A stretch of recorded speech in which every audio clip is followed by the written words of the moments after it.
Until next time, as always, peace out. Go Blazers. Step back, call game like Dame. Now they all know our name. Crossover, then go straight to the hezzy. I'm a dunk it like Denny. Small market, yeah, we making it big. Now we got too many cameras. Clinging on guards like Drew. You can't even move, ain't nobody stopping us. Rip City turn, we making some noise. Pass to the present, we getting like Roy. More to be rockin', we bringing the force. Gang with a dime, that's a bucket, of course. If trading by the dunk, you gotta move. Young and still hustling like Scoop. Come and tap in, see what's new. Blazers Uprise on the crew.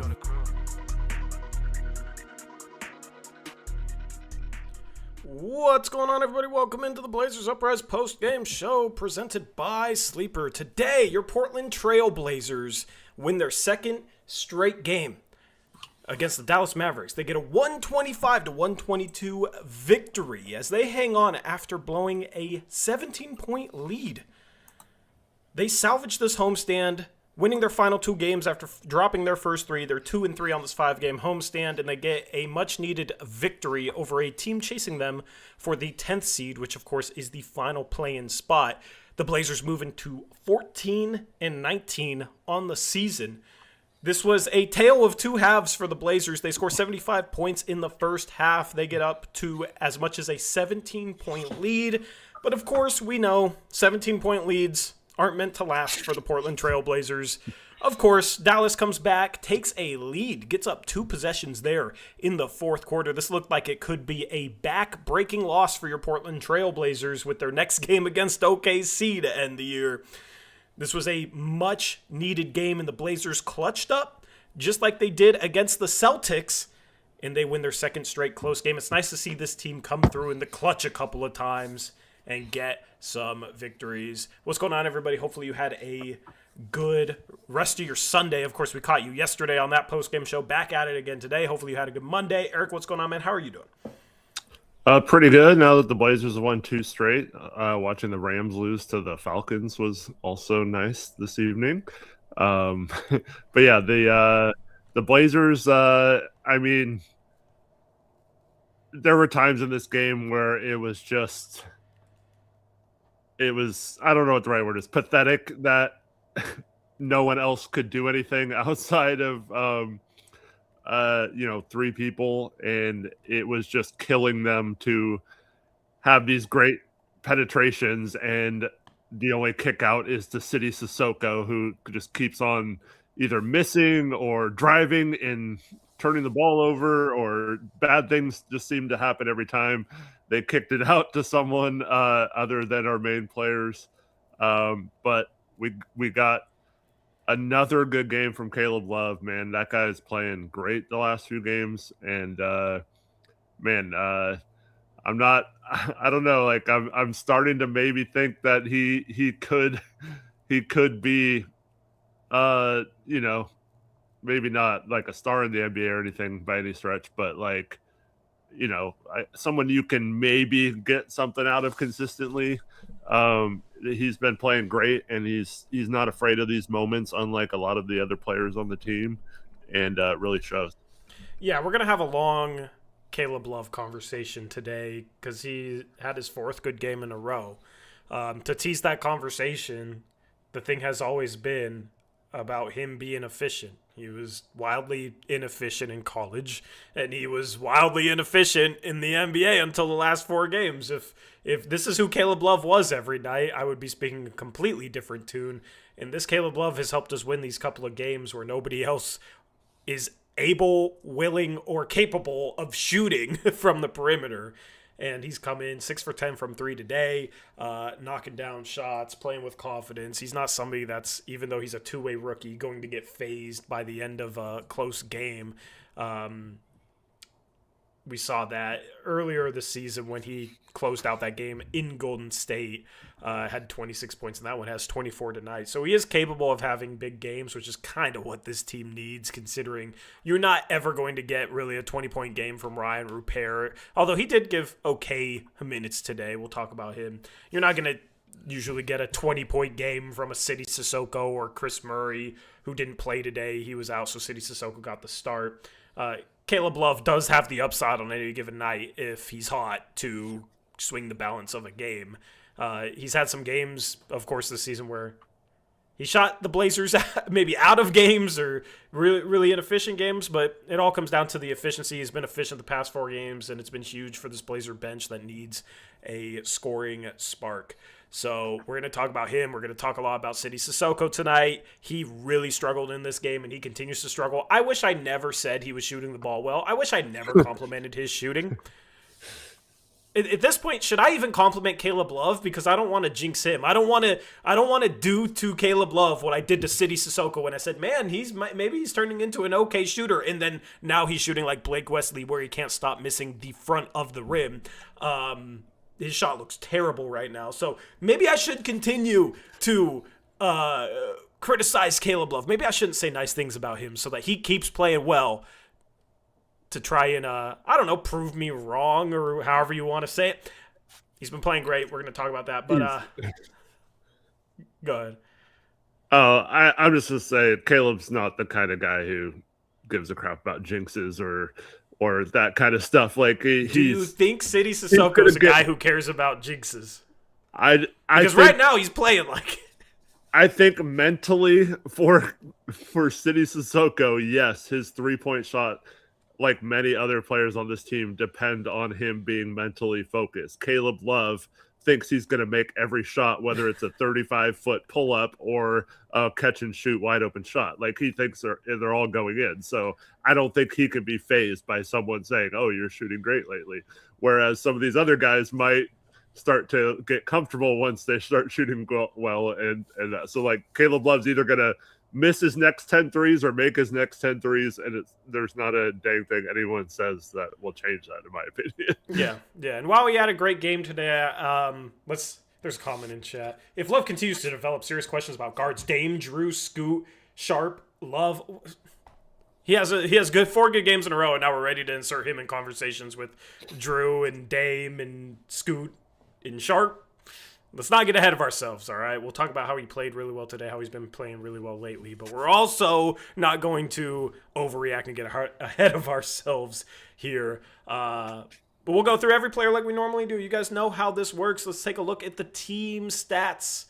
So the Blazers started off shooting the lights out from 3. They were 7 for 13 from 3 in the first quarter. They had 42 points in the first quarter, I believe. Yeah, I tweeted about it. 42 points in the first quarter, 7 for 13 from 3. They had 9 assists to only 2 turnovers. All right. Now, that was great, but you can look at the rest of the game like, man, they shot really poorly from 3. Also, the rest of the game, they have 18 assists to 14 turnovers. Yeah, the offense trailed off. That's a big reason why Portland blew that 17-point lead. But building the lead is what won them this game. You know, they went on that stretch in the third quarter where they struggle and it was a close game, then they're down 10, they don't win. So the hot first quarter is what gave the Blazers enough of a buffer to be able to maintain their lead in this game. Denny Avdia came out playing really, really well to start this game. He, once again, is 1 rebound away from a triple-double. He had 8 assists in his first 16 minutes of play. He had 16, 8, and 5. The Blazers shoot a little better from the free throw line, get 17 offensive rebounds, do what they do well. Klingon, once again, doing his job on the offensive glass. They make 16 of their 41 threes, 39%. The 3-point percentage seems to be slowly getting better. The Blazers seem to slowly be having better 3-point shooting games, and it's due to a couple of guys. It's definitely not due to a couple of other guys, but it is nice to be able to come on here, pull up this graphic, and see 39% from 3, given how many games we've seen the Blazers shoot, 24%, 26%. So a nice, solidly efficient night for this Blazer offense, and they do a great job on the offensive glass as well. That's how they were able to put up 125 points on the board tonight. Yeah, and Tamani also came out, played great in his first stint in the game, and then laid a goose egg pretty much the rest of the game. But he was big in that first quarter. Both, I think he drew 2 offensive fouls in the first quarter and then hit 3 threes right off the bat. And that helped get us going. So that was big too. Fortunately, he didn't provide much of the rest of the game. Once again, gets into foul trouble. The fouls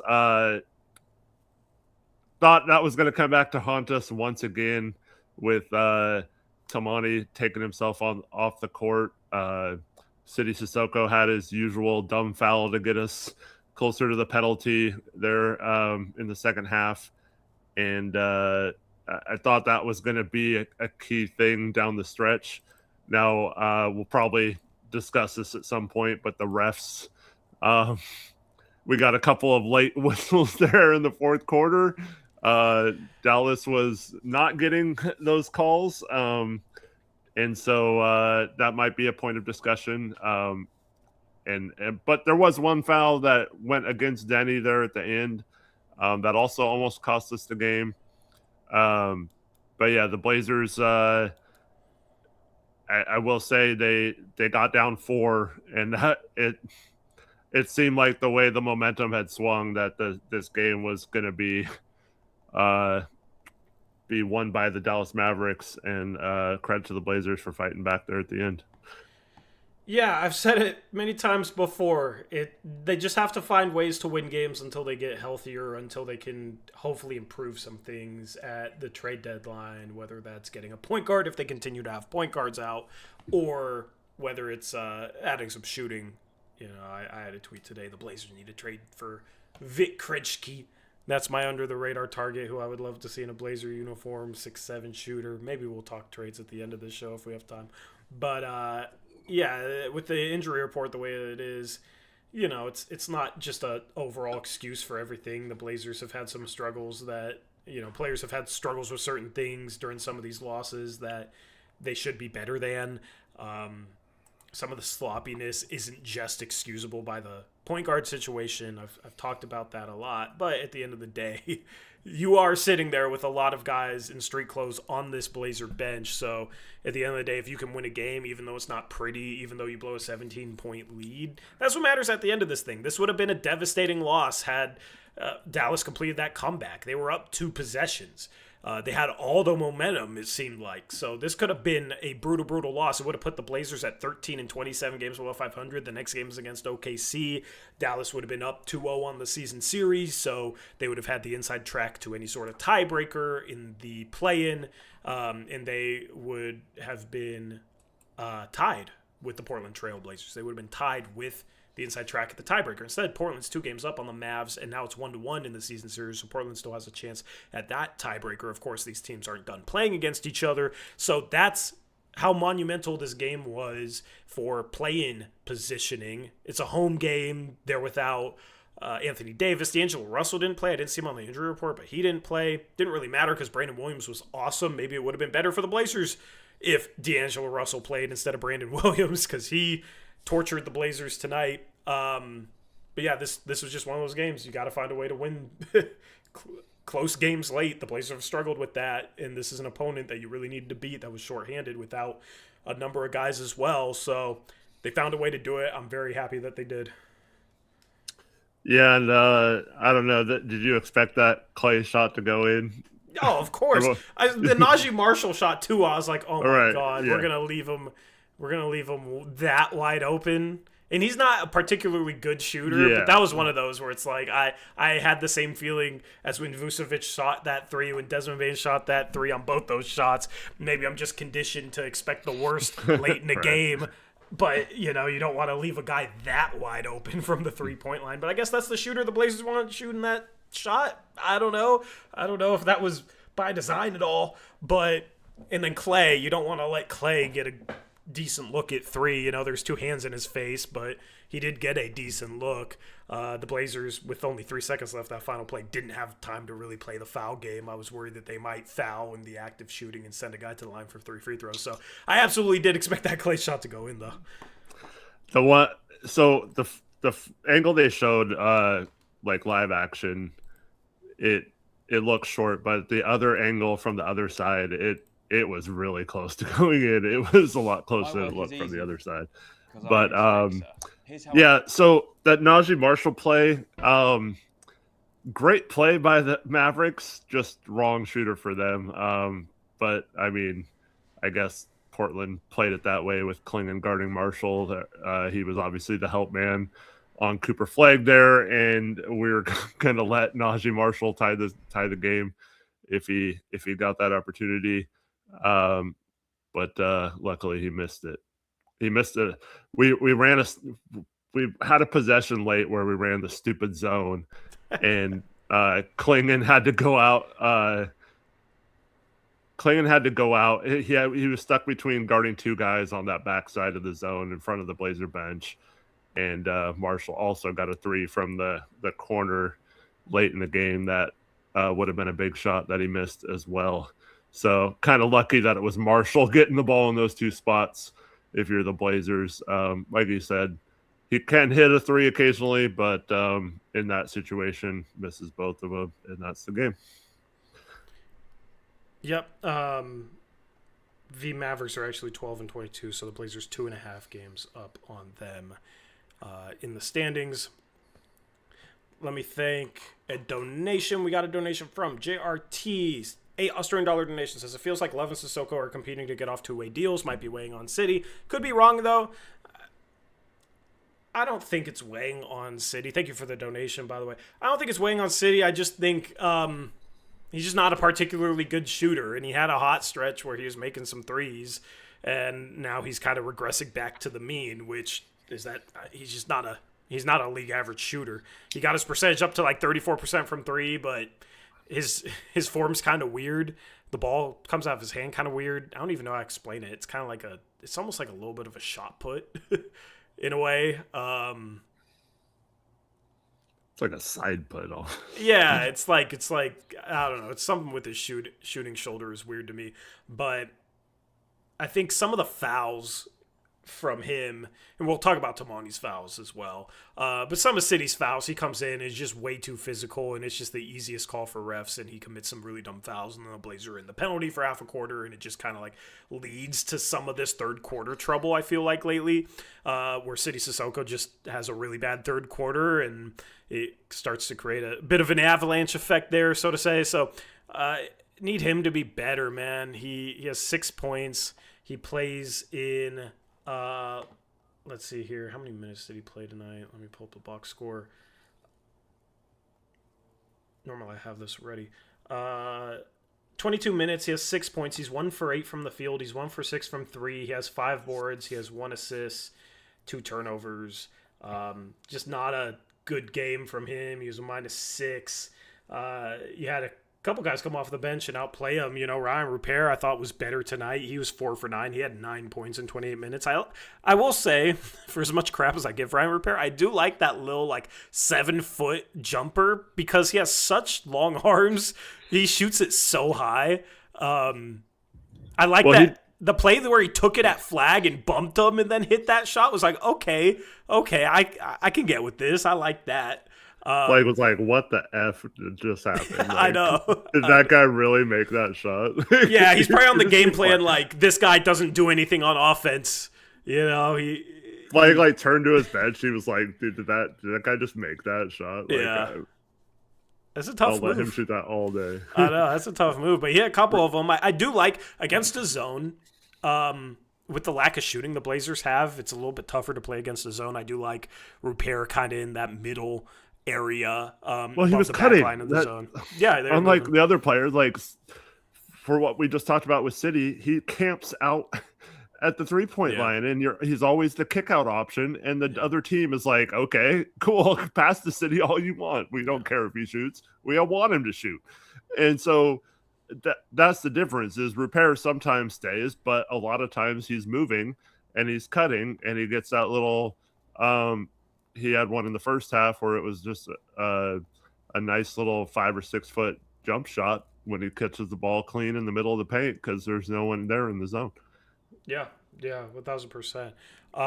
Before we really dive into the players here, anything stand out in this game schematically, defensively, offensively? I will say I love the Denny and Klingon pick and roll duo, and I'm happy that they started running more ball screens with those two specifically because I do think those two have a lot of chemistry, and it showed in the first half of this game. But was there anything that kind of stood out to you from this game in that regard?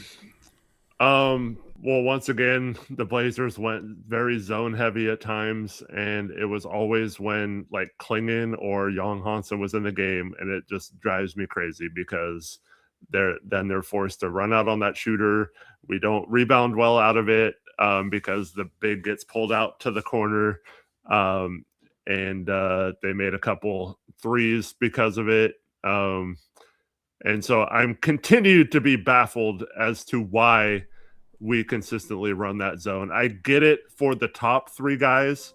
It was actually working pretty well on the top side of the zone, but for like, I mean, I guess we could go back seasons with it, but for a good stretch now, this zone has just been killed by the bottom two guys not being able to get out to the shooters fast enough in the corner. And if they do, it just completely breaks down for the rotations on the backside of it. So I'm baffled as to why we continue to go so zone heavy at times schematically. That's the one still thing I just drives me crazy every single game, because you can just watch it. Oh, they're in zone. Watch them get an open three. Oh, yep, there it is.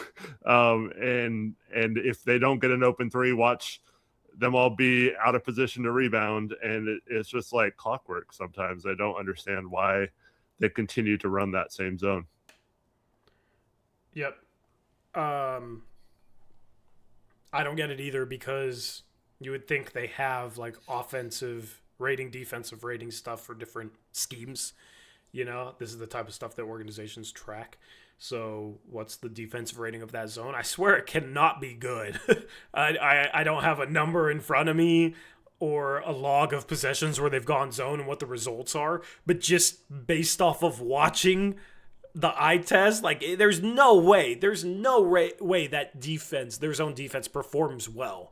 Or at least well enough to utilize it the way they do. So that's where I'm a bit confused. Like, what's the internal data say that justifies continuing to switch to zone? Or is it like they don't care, you know, it doesn't perform well, but they just like throwing that changeup once in a while? I assume that's the case. They tried to kind of hide Young, I think, when they went to the zone when he was in the game defensively, because unfortunately Young is really, really bad on the perimeter. He can't close out. He can't defend the perimeter at all. He's way, way, way too slow.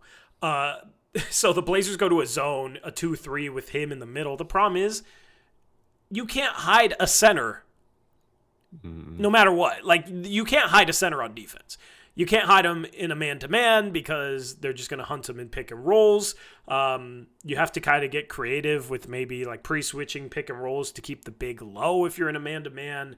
But in a zone, like, there's gaps, and he's not the greatest rim protector, and teams are going to be able to drive at him through the gaps, and then it's also tougher to rebound out of a zone, and Young's been pushed around a little bit at times on the board. So the unfortunate part is they try and go to a zone to hide Young, and you just can't really hide a center. It's just not really possible. I would rather them try and pre-switch screens, or do some creative stuff man-to-man wise if a team's trying to target him in the pick and roll and try and keep him low, because he just can't defend the perimeter right now. So I'm tired of the zone. I don't think the results have been good when the Blazers go zone. I don't really understand why they go zone at the rate that they do. I hope that once they get some healthier bodies, they'll stop resorting to go zone. I don't get it. If somebody has an explanation for me in chat, you want to try your hand at explaining why the Blazers go zone so much, feel free to leave a comment in the live chat.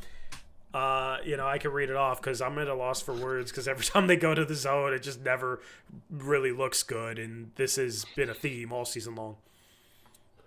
Well, in my opinion, the zone is kind of we're tired, let's just go guard an area instead of having to go guard a man. And then you could just put, like, Rupero was at the top of the zone a lot, so like, you know, he's fresh, he hasn't played a ton this season, so like you could let him loose, but let the other players kind of rest a little bit on defense. And I don't like that strategy. But that's the only thing I could think of, is that because, like, you know, you play rec league and stuff, you play zone to be lazy, and so you don't have to guard very hard on defense, right? Like you can all just guard an area. But in the NBA, that's not a good strategy. Yeah, that's the best explanation I can come up with. I do think the Blazers did a really good job of passing in the first half. I think that kind of faltered a little bit in that second half.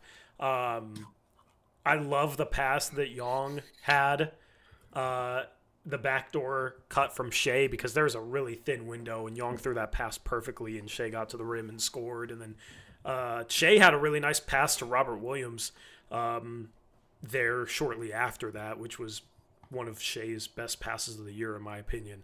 I do think the passing was really good in the first half, especially the first quarter. 9 assists in the first quarter, only 2 turnovers, so they weren't being sloppy with it, and they were just finding guys, making the right pass. I think some of Denny's passes in this game were truly special. The play where he drove with Robert Williams rolling to his left, and he went up for a finger roll, got the guy to commit, and then just like flicked it over into a lob, was such a beautiful pass, man. That was such a beautiful pass. Like, you'll see point guards do that, but point guards aren't, normally 6'9", right? When you're 6'9" and you're already closer to the rim and you can basically get to the rim and then turn that into a pass. I don't really know how you guard that in a drop, which is what teams run against Denny, but he's been making really good decisions finding big men, and he did have a stretch where he tried to feed bigs in the third quarter, where there was like 3 straight turnovers from him, where he was driving and the paint was packed, but he was trying to feed the big man, but there's just no space, too many hands. That's just going to be a byproduct of this team without much shooting from some of the guys near the end of the bench. This is why this team needs more shooting, so there's more space for Denny to hit some of these drop-off passes. Young dropped a pass out of bounds. Some of them weren't necessarily his fault, but the passing in this game, some of the passes he threw, he's playing like a legit point guard, and honestly, like the last 2-3 weeks, he's probably a borderline top 5 facilitator in the league. I mean, he had 8 assists in the first half. He's not playing with a ton of talent around him, a ton of good shooting. It's not like he's making a living off of just driving and throwing kick-out passes all the time, like he's prime Russell Westbrook or something. He has to get creative with a lot of these passes. The way he's finding bigs especially is really, really impressive. Robert Williams on that lob, he set up Klingon a few times, got him going in the first quarter. I like the little kind of over-the-head flip pass that he'll throw to Klingon as well. He's starting to get a little creative. And, yeah, you don't want to see him have 6 turnovers, but with 11 assists, as I've said, especially with the offense needing him to constantly drive into a packed paint, there's going to be some turnovers. So really, really happy with his play tonight, and really, really happy with his passing and the passing as a whole in the first half. I do think in the second half they got a little bit stagnant. They weren't cutting as much, and you talked about it with City Sissoko. Like, dude, he shoots 8 shots. He's 1 for 8 from the field. He's 1 for 6 from 3. Everything is him catching the ball on the 3-point line and either shooting a 3 or pump fake and driving, but at that point the defense is rotated. I'd rather him just cut into that space before the defense rotates instead of just parking himself in the corner behind the 3-point line when his 3-point shot isn't falling. If he's 3 for 6 from 3 or something crazy and he wants to sit there in the corner, okay, great, cool, I get it. He's making 3s. But lately he has not made 3s, and the Blazers, I do think, in second halves, especially when they're up, they almost like relax in terms of doing the little things such as cutting, such as boxing out, right? And they get maybe a little 3-point happy with guys that aren't the best 3-point shooters. They, of course, got off to a hot start in this game shooting the 3, but they also had a couple good cuts, attacked a little bit more than I felt like they did in that third quarter, and guys like Sissoko should be cutting a lot more than he does. Yeah, I'm going to take this a slightly different way. I feel like with some of those lineups, Denny just needs to shoot the ball. We've seen him now several games hit a mid-range shot. Just shoot it. Stop passing the ball at times. Like, yeah. I agree that his passing has been awesome, and he legitly has become one of the better playmakers in the NBA right now.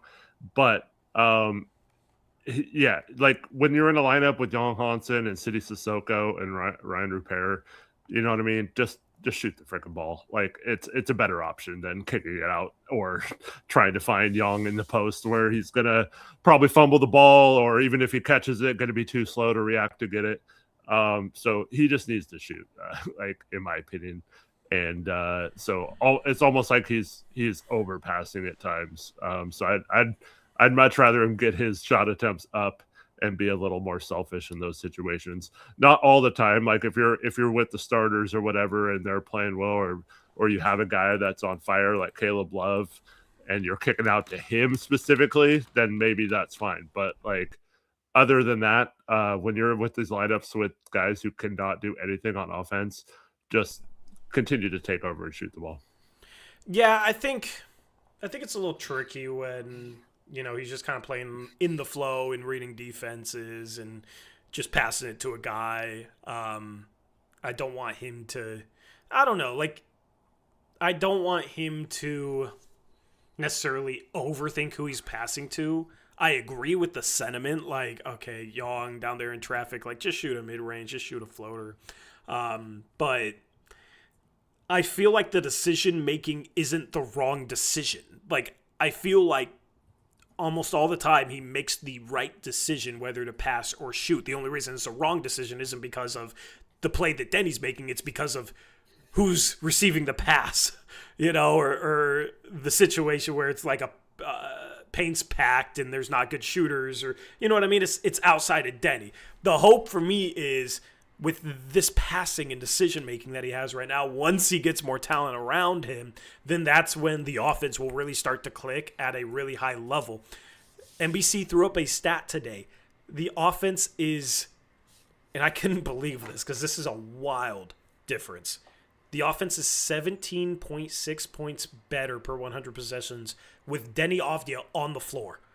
So what he's doing is working, you know. There's really, for me, there's really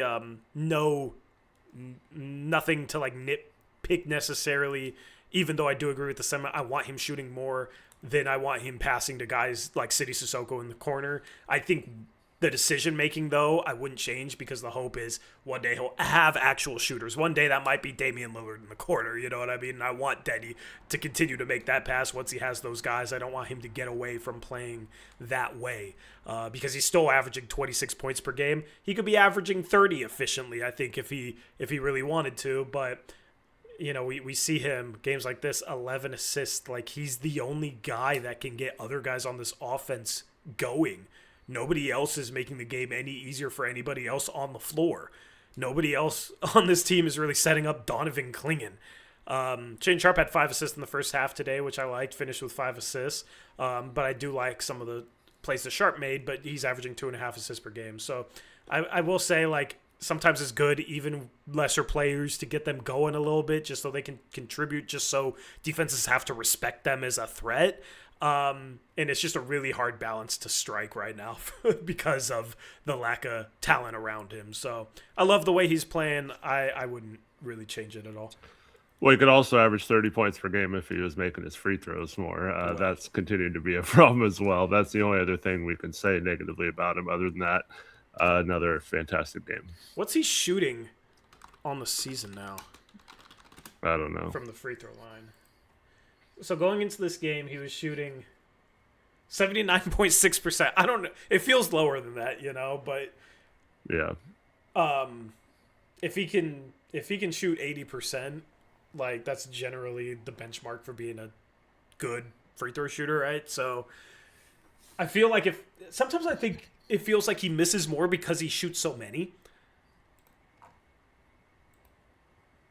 Like today, what was he from the free throw line? He was 8 for 12. So that's, you know, 67%. Not the best. And lately, I think he's been struggling a bit more from the free throw line. So would like to see him knock down a couple more free throws.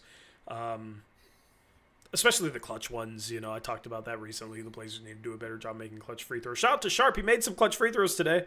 Made 2 clutch free throws at the end of this game, which was really nice to see. I was dreading those free throws. Because I dread any clutch free throws given the way the Blazers have shot them lately. But yeah, Denny continues to, like, without Denny, the Blazers are losing this game by 25 points. It's truly how I feel. Like, there's games where the Blazers are in that without Denny, they would be losing by 20-plus points. He is that important for the offense. And the stats back that up. They're 17.6 points better per 100 possessions on offense with him on the floor.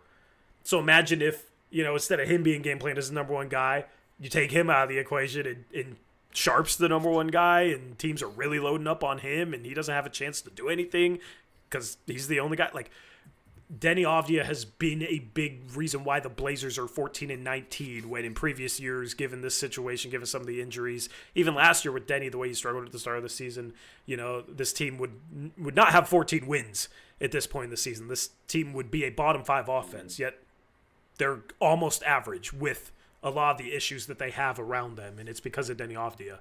So, yeah, I thought it was funny how the broadcast was saying, he needs to stop passing. He just needs to be aggressive and go score. And then right after that, he drove all the way to the rim and scored. And it's like, I get the sentiment, and I wish he would be a little bit more aggressive when teammates don't really have it going.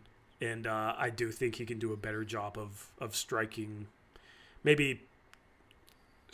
a better balance of being aggressive as a scorer when he has certain lineups on the floor.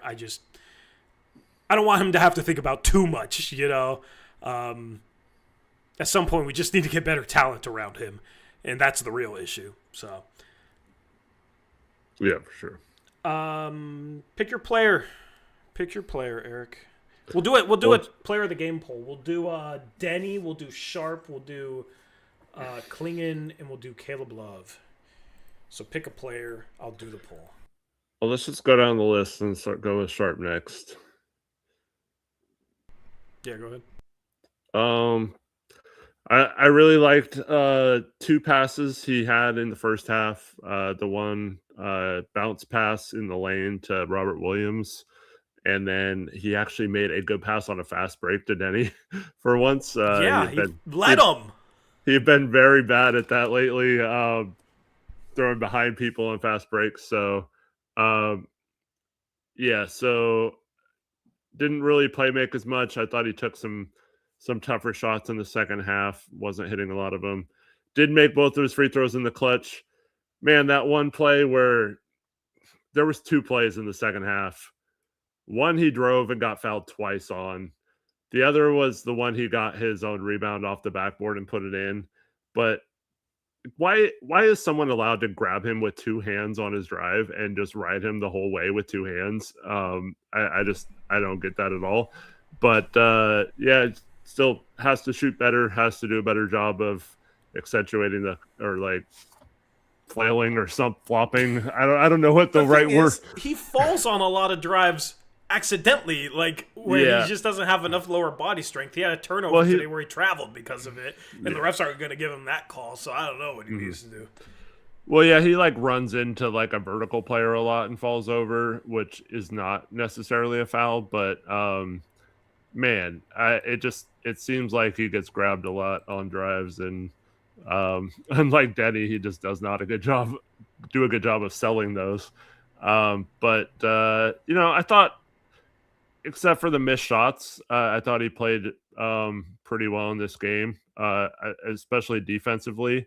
I thought he was, once again, he had that nice clean pick when he got the windmill jam. He just wasn't standing out at all lately in terms of being picked on defense, and I think that's all you could ask for, right? if we're talking about him defensively, he's near the league lead in December for steals in the month. I think he was 5th going into this game. So make some plays, force some turnovers, and just don't be a complete negative on defense, and then help carry the offense with Denny. And I think he's doing a good job of both right now. Tonight just wasn't super efficient with it, mainly because he didn't get to the line much. But I think overall it's still a pretty solid game from him. Yeah, I like the 5 assists, 3 turnovers, man. I like that he had more assists than turnovers. I've been talking about this. He needs to do a little bit better job finding guys. And I do like those 2 passes you brought up because they were they weren't just like basic kick out passes, which is kind of like the main thing that he'll end up throwing. The one that he found Robert Williams was like I said earlier, maybe his best pass of the year. So if he can do a little bit more there, that would be great. Just because Denny right now needs somebody else that can make plays for other players, or put other players in a position where they can succeed. And Shane stepping up and being that guy today, I thought was pretty important. So the scoring has been really good. You know, I've talked about that, how he's been efficient lately, how he's knocked down threes lately. He goes 2 for 5 from 3 today. He hit a tough pull-up contested 3 in this game. But you look at the field goal numbers, not the prettiest. 9 for 23 from the field. He went 7 for 18 inside the arc. I do think he doesn't get the friendliest whistle, so only shooting 4 free throws there. Like, I do think a couple of those misses, he probably should have been at the free throw line scoring more points. So we know finishing is not an issue for him. The mid-range shot, he didn't really get to that a lot today. That had been falling at a high rate. He did shoot a really tough turnaround that was short, that was a shot that I wasn't the biggest fan of. There's still a couple of shots each game where I'm not the biggest fan of it. But like I've said a million times before, if you're a gifted scorer and you're scoring efficiently, you should be aggressive to the point where maybe you shoot 1 or 2 questionable shots, tough shots a game. And if you don't, you're probably not being aggressive enough. But that's only if you're scoring efficiently, right? If you're an inefficient scorer and shooting bad shots on top of that and just compounding that, then you're just not an efficient scorer. You're just not a quality scorer. So Shaden has been very efficient as of late. So those shots, you know, I'll bring them up as maybe a couple of shots that I wasn't a big fan of, but it's not really something where I even necessarily think he shouldn't be that aggressive when he's scoring the ball the way he's been scoring the ball. Just would have liked to hit for him to get to the free throw line a little bit more, because the refs, I don't think, give him the benefit of the doubt the way they give Shea. I think maybe, I don't know. Denny needs to teach Shea some of Denny's tricks. I do think Denny has a level of craft and a feel for like drawing contact, and he goes into guys. Like it's kind of a skill, and you've said this before, it's kind of drawing fouls is a bit of a skill. Hopefully Sharp can learn that skill, because that'll just raise his floor as an efficient scorer. Yeah, and it's weird, like Taylor Packer mentions, it's how much he drives. Like, it's not like he's not getting to the rim, right? He's getting to the rim like crazy amounts each game. It's so strange, because usually that's like CJ, right? He never got all the way to the rim, or rarely got all the way to the rim. And we know CJ wasn't as good at drawing fouls as like Dame was. And that's because he would oftentimes like pull up or try to get someone off balance and shoot a floater, or he wouldn't like try to go into the trees and mix it up. And so it's weird that Shea does that. He gets to the rim like all the time, and yet he never really gets to the line much out of it. It's just like, I agree it is a skill, like we've talked about in the past, but at the same time, like I don't understand how someone can get that close to the rim, be always getting there, and then not ever get fouled for some reason. Like, it's just kind of strange. I have two explanations for you, okay? One, I feel like rim protectors go vertical against him more so than maybe they do other players. Mm-hmm. And I think that's because he's such an athletic leaper that some of these big men don't have a ton of confidence in blocking his shot, so they just go straight up. Yeah. And those are the acrobatic ones where Sharp will throw him into a vertical center that's going vertical and kind of hang in the air and try and finish. And he's had a couple really impressive finishes that way. Whereas if it's a less athletic player, especially a guard, these big men are thinking they can block shots, so they're more prone to going into the offensive player. And if the offensive player knows how to get the foul from that, then they can get to the line. And I feel like, you know, Denny's 6'9", but he's not the most athletic leaper. I do think what Denny does a really good job of that Shea struggles with, and this is the second reason I'm going to give you, is every time a player drives, there's a space in between them and the defender, right? Even if the defender has their arm on them, there's space between their bodies, right? If a defender has an arm on them or, a hand on them, bumping them a little bit, if an offensive player is able to kind of like close the gap between them, they can get to the line. Denny does a really good job of this. Even if there's a little bit of contact or he's not fully on balance, he does a really good job of closing that gap between himself and the defender's body and getting into the defender's body and drawing the foul that way. I think Sharp struggles a little bit with that, where he'll be driving and maybe there will be a little bit of a bump with the arm or the hand, and Shea's not able to recover from that. That's where he gets a little bit off balance, and the defender can kind of eat up that space a little bit, and Sharp's not taking...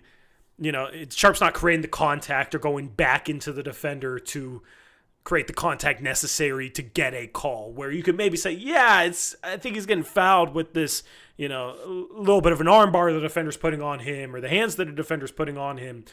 You almost need to like fight back into that in order to get that call.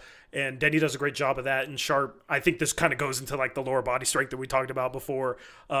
Sharp kind of struggles, he'll kind of start to like slowly fall to the floor, but it doesn't really look like, he's being shoved over. Once he slowly falls, it looks like he's just kind of like losing his balance on his own.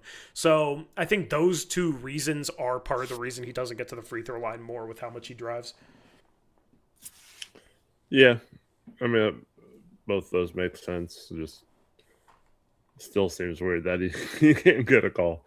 How many free throws is he shooting a game? I don't know.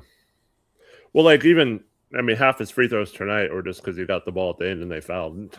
Like, it wasn't because he got fouled on a drive or something, Yeah. Comment Chess says, saying Denny is not athletic is very funny. Not everything is vertical jump.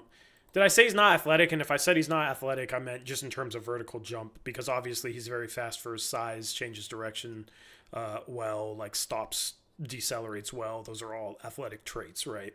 But when you're challenging a rim protector at the rim and they're thinking about, can I block your shot or not, right? If you're a vertical leaper like Shaedon Sharp, rim protectors aren't as confident. They more often go straight up because they know they have to meet Sharp high. Whereas other guys that don't have that sort of vertical pop, big men don't feel like they have to meet them high. They can maybe go into them a little bit to try and block their shot, that sort of thing. So in the context of the conversation, that's what I meant. Denny is obviously athletic for his size with how fast he is. So, yeah. Just he's not a vertical leaper that Shaedon Sharp is, though. And I hope that even the biggest Denny fans would be able to admit that Denny cannot jump like Shaedon freaking Sharp. Nobody can jump like Shaedon Sharp outside of maybe Amen Thompson. So it's a little bit different equation contesting those two guys at the rim. Yeah, and then the next thing I want to talk about was Sharp. So I see it once again in chat. Oh, Shea's too selfish. He's so selfish. Who said that? Who said Someone in chat. Okay. I just want to ask a question. Because it's usually, Denny fans, which is fine. Those guys have to carry the team right now. Did you guys notice the play? I think it was in the third quarter where Tamani Kamara called for the ball with like 4 seconds left on the shot clock. Sharp pass to him, and then he dribbles in and gets a shot clock violation when he was wide open to shoot a three. Okay, so do you want him to pass more to Tamani Kamara? Do you want him to pass more to City Sissoko, who is 1 for 8 in this game?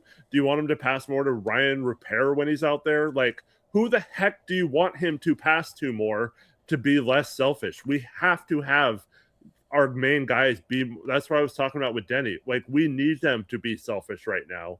And it's okay if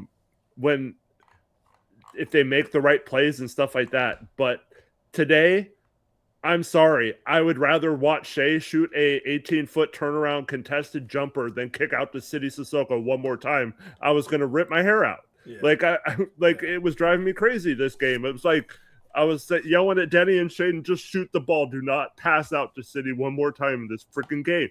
And so you guys have to kind of use context and nuance in these conversations. It's not as simple as just saying, oh, Sharp shot 23 times, he's a ball hog. Like, you have to realize how many people do we have? We had 8 players out again tonight with Chris Murray being down.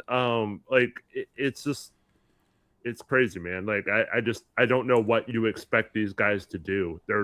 They're literally holding this team together. I don't think, I mean, yes, we are discussing things they need to improve on eventually to when the team is whole again, and Sharp better be unselfish and not take as many bad shots when we have our guys back, where we have guys kicking out to, like you mentioned with you being okay with that with Denny, because eventually those guys will be there. But right now, like Denny and Shaden in particular have to carry the scoring load on this team. And they get a nice bump from Klingon the last couple games. They get a nice bump from Love the last 4 games. But other than that, they're not getting any help out there. So they have to be selfish, and I'm not going to criticize them for taking shots right now. Also, I might go on a little bit of a rant here. I am a little bit tired of how people will call something selfish when it's not actually selfish. I feel like this Shaden Sharp game was not selfish. If Shaden Sharp misses an open guy, that doesn't automatically mean it's selfish, okay? The only way you can call that selfish is if Shaden Sharp saw the guy, knew it was the right play, and then said, nah, I want my bucket instead, and then shot a worse shot, okay? But if Shaden Sharp isn't seeing the guy, that's not a problem with him being selfish. That's a court vision thing. That's him not reading the defense properly. And guess what? Shaden Sharp, that's not one of his strong suits, is reading defenses. He's a super gifted scorer. His role on this team is to score the ball. And that's what he tries to do. He plays to his role. I have talked about I would like for him to become a better playmaker for others, but I don't think the issue with that is that he's selfish. I think the issue with that is him not making the reads or not knowing how to like creatively set up his big man on a roll the same way that Denny Avdia does, right? Denny is super gifted in that way. But just because Sharp is not super gifted in that way doesn't make him selfish. It's not like the plays that Sharp was making or the shots that he was shooting today had a general theme of, oh, he's just trying to get his points and doesn't care about the team's success.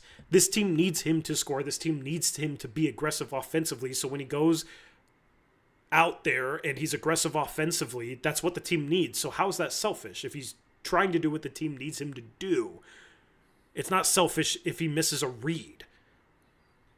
That's just him missing a read. That's not him putting himself above the team. So I hate how easily people will throw around the selfish label just because, oh, he shot 23 shots and only had 5 assists. That must mean he's selfish because he was only 9 for 23. You're just box score watching. He just doesn't makes super high level reads, and that's fine. He's not a point guard. Denny is, in my opinion, a point guard / power forward / like Denny's positionless, right? He's legitimately a point forward distributing the ball great.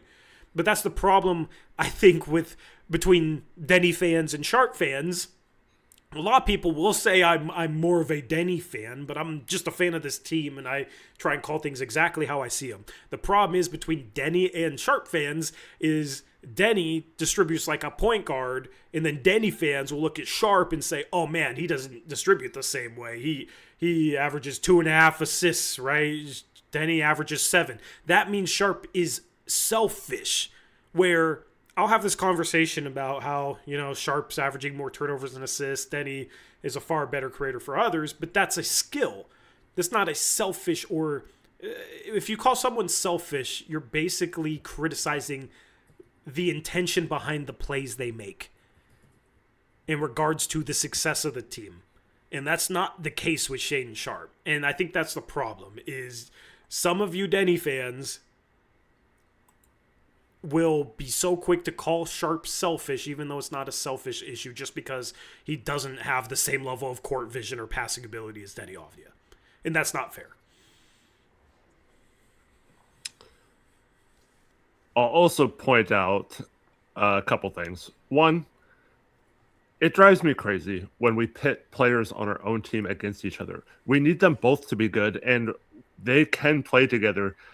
They're carrying a roster right now with a bunch of G League guys on it, and having like a medium amount of success with it. Like, we should be celebrating them both, not like being like, oh, one of them's not. Like, they're both the solution to the problem if they're playing well and can play well together. They've shown that now for several games that they are capable of both having good games, and it's not a case of, oh, Sharp's like so detrimental to Denny's game or something like that. It's not the case at all. And then I also want to point out that Sharp is Denny's about to turn 25 in a couple days. Sharp is what, 22? Denny did not distribute the ball like particularly well his first 4 seasons in the NBA either. As an older player who had experience in Europe playing at a professional level, I'm just saying, like, he had more years to develop. Sharp had years coming off the bench as a spot-up shooter his first year, and hasn't had really the role that Denny has had now the last couple of years in Portland. So he still has time to develop that. Whereas Denny is kind of, even though they're similar, Shaden's only been in the, or has been in the league, what, 2 years less than Denny or something, 1 year less than Denny. Even though it's kind of close in that regard, there is the factor that Denny is a lot more experienced, considering Shaden playing college, and then didn't really have much of an opportunity on a decent Blazers team his first couple of years. I got to disagree with you a bit. Denny in Washington was put in the corner far too much. Shaden, the last 2-3 years, I think has had the ball in his hands a lot and has had a lot of responsibility as a creator and could show this, where Denny, the issue was early on in Washington, they didn't really unleash him. Like, they just kind of parked him in the corner. And then they started to his last season there, and then you started to see some really high-level flashes of playmaking. So I don't really feel like that necessarily is the most fair comparison. But aren't you the one who's been saying for 2 years now that Anthony Simons has led to players not being able to do that? Yeah, but that doesn't automatically mean that Sharp has been in the same role that Denny was in Washington. That's just one player. And Sharp being the number one obviously is going to move guys down the hierarchy offensively. But Sharp, I do think the last couple of seasons has had a lot more opportunity on ball than Denny had in Washington his first 3 years. Okay, but even if that's the case, he's still much younger than Denny was. He's still much younger, yeah. Okay. But so I'm a little confused. So we just talk about, like, let's not pit these guys together. Now here we are pitting these guys together. No, what I'm saying is, the people criticizing that Denny's this like awesome playmaker, at 22 years old, he was averaging the same amount of assists that Shai's averaging right now. Like, it's not a case of like Shai. If we had our full lineup, Shai is not having the ball that much, like as much as he has right now. He's not required to be the playmaker. He is more of a scoring role. And we're asking him to be a playmaker right now because we do not have the the point guards right now, and that is fine. I'm just saying, it's much lower usage. I'm just saying, Shaden is a lot younger with less experience than Denny has at this point of their careers. Denny is obviously more advanced and is doing a much better job with that role than Shaden is. But what I'm saying is, when you pit them together against each other, you have to realize that Shaden's still trying to learn these things as well, in my opinion. Whereas Denny has now, he plays on a team in Israel where he's the man, like he has that international experience from this summer to improve as well, whereas Shaden is fighting to make a Canadian team, like maybe after this season they'll be on it clearly, but and I'm not like saying they're the same player or going to be the same player, or Shea will eventually figure out playmaking. He might not. I'm just saying, like, Denny has had a lot more experience and time to get to the point where he's at. Yeah. I just think the difference is, Denny, per 36, his assists per game number have gone up every year. Year 1, it was 1.8. Year 2, it was 3. Year 3, it was 3.8. Year 4, it was 4.6. 4.6 assists per 36 minutes to 2.6 turnovers. Sharp right now is in year 4, and he's averaging more turnovers than assists per 36. I think he's right around 3, and the numbers have not gone up. He was 3.2 his second season, 3.2 his third season, 2.9 assists per 36 his fourth season, and his turnovers have gone up from 2.4 the last couple of years to 3.8. So I think this year he's had even more on-ball responsibility, but the assist numbers haven't gone up. And people say, oh, look who he's throwing the ball to. Well, Denny's throwing the ball to the same guys. In the turnovers, that's kind of been the issue with the playmaking there is the 3.8 turnovers per 36 minutes. He's been a little bit too turnover prone for not being somebody that's creating a lot for others. He's not really turning the ball over on passes where he's trying to thread the needle through traffic, and if he does, it's a bucket, so it's worth the risk. It's like throwing the ball well behind somebody on a fast break, losing the ball off the dribble. Today he drove and just kind of like fell and traveled. It's those sort of turnovers, which, like, that's where I don't even, I'm just bringing this up. Like, I think Denny was a bit further ahead and had a bit more natural ability there, where Sharp has more natural ability as a scorer and a bucket getter. Like, that's how they're different. I do think, like, we're always going to compare players, whether they're on the same team or different team. That's just the nature of sports talk. Like, there's always going to be, who's having the biggest impact on the Blazers right now? Who's the best defensive player? Who do you want guarding the number one player? Who do you want taking the last shot? Like, all those conversations lead to comparing players. Like, it's always going to be a part of sports talk. I just want people to be fair one way or another, whether it's Sharp fans and some of the ways they ridiculously criticize Denny, and vice versa. Some Denny fans aren't fair to Sharp in the way that I was just talking about, where you're calling this game selfish from him when it wasn't selfish at all, right? So, and that's kind of the thing you run into when people are fans of a specific player. They will give that player excuses that they might not give other players on the same team. They might be far more critical of other players on the same team because that's not their guy. And this is why I always end up arguing with what we call player stans, fans of particular players.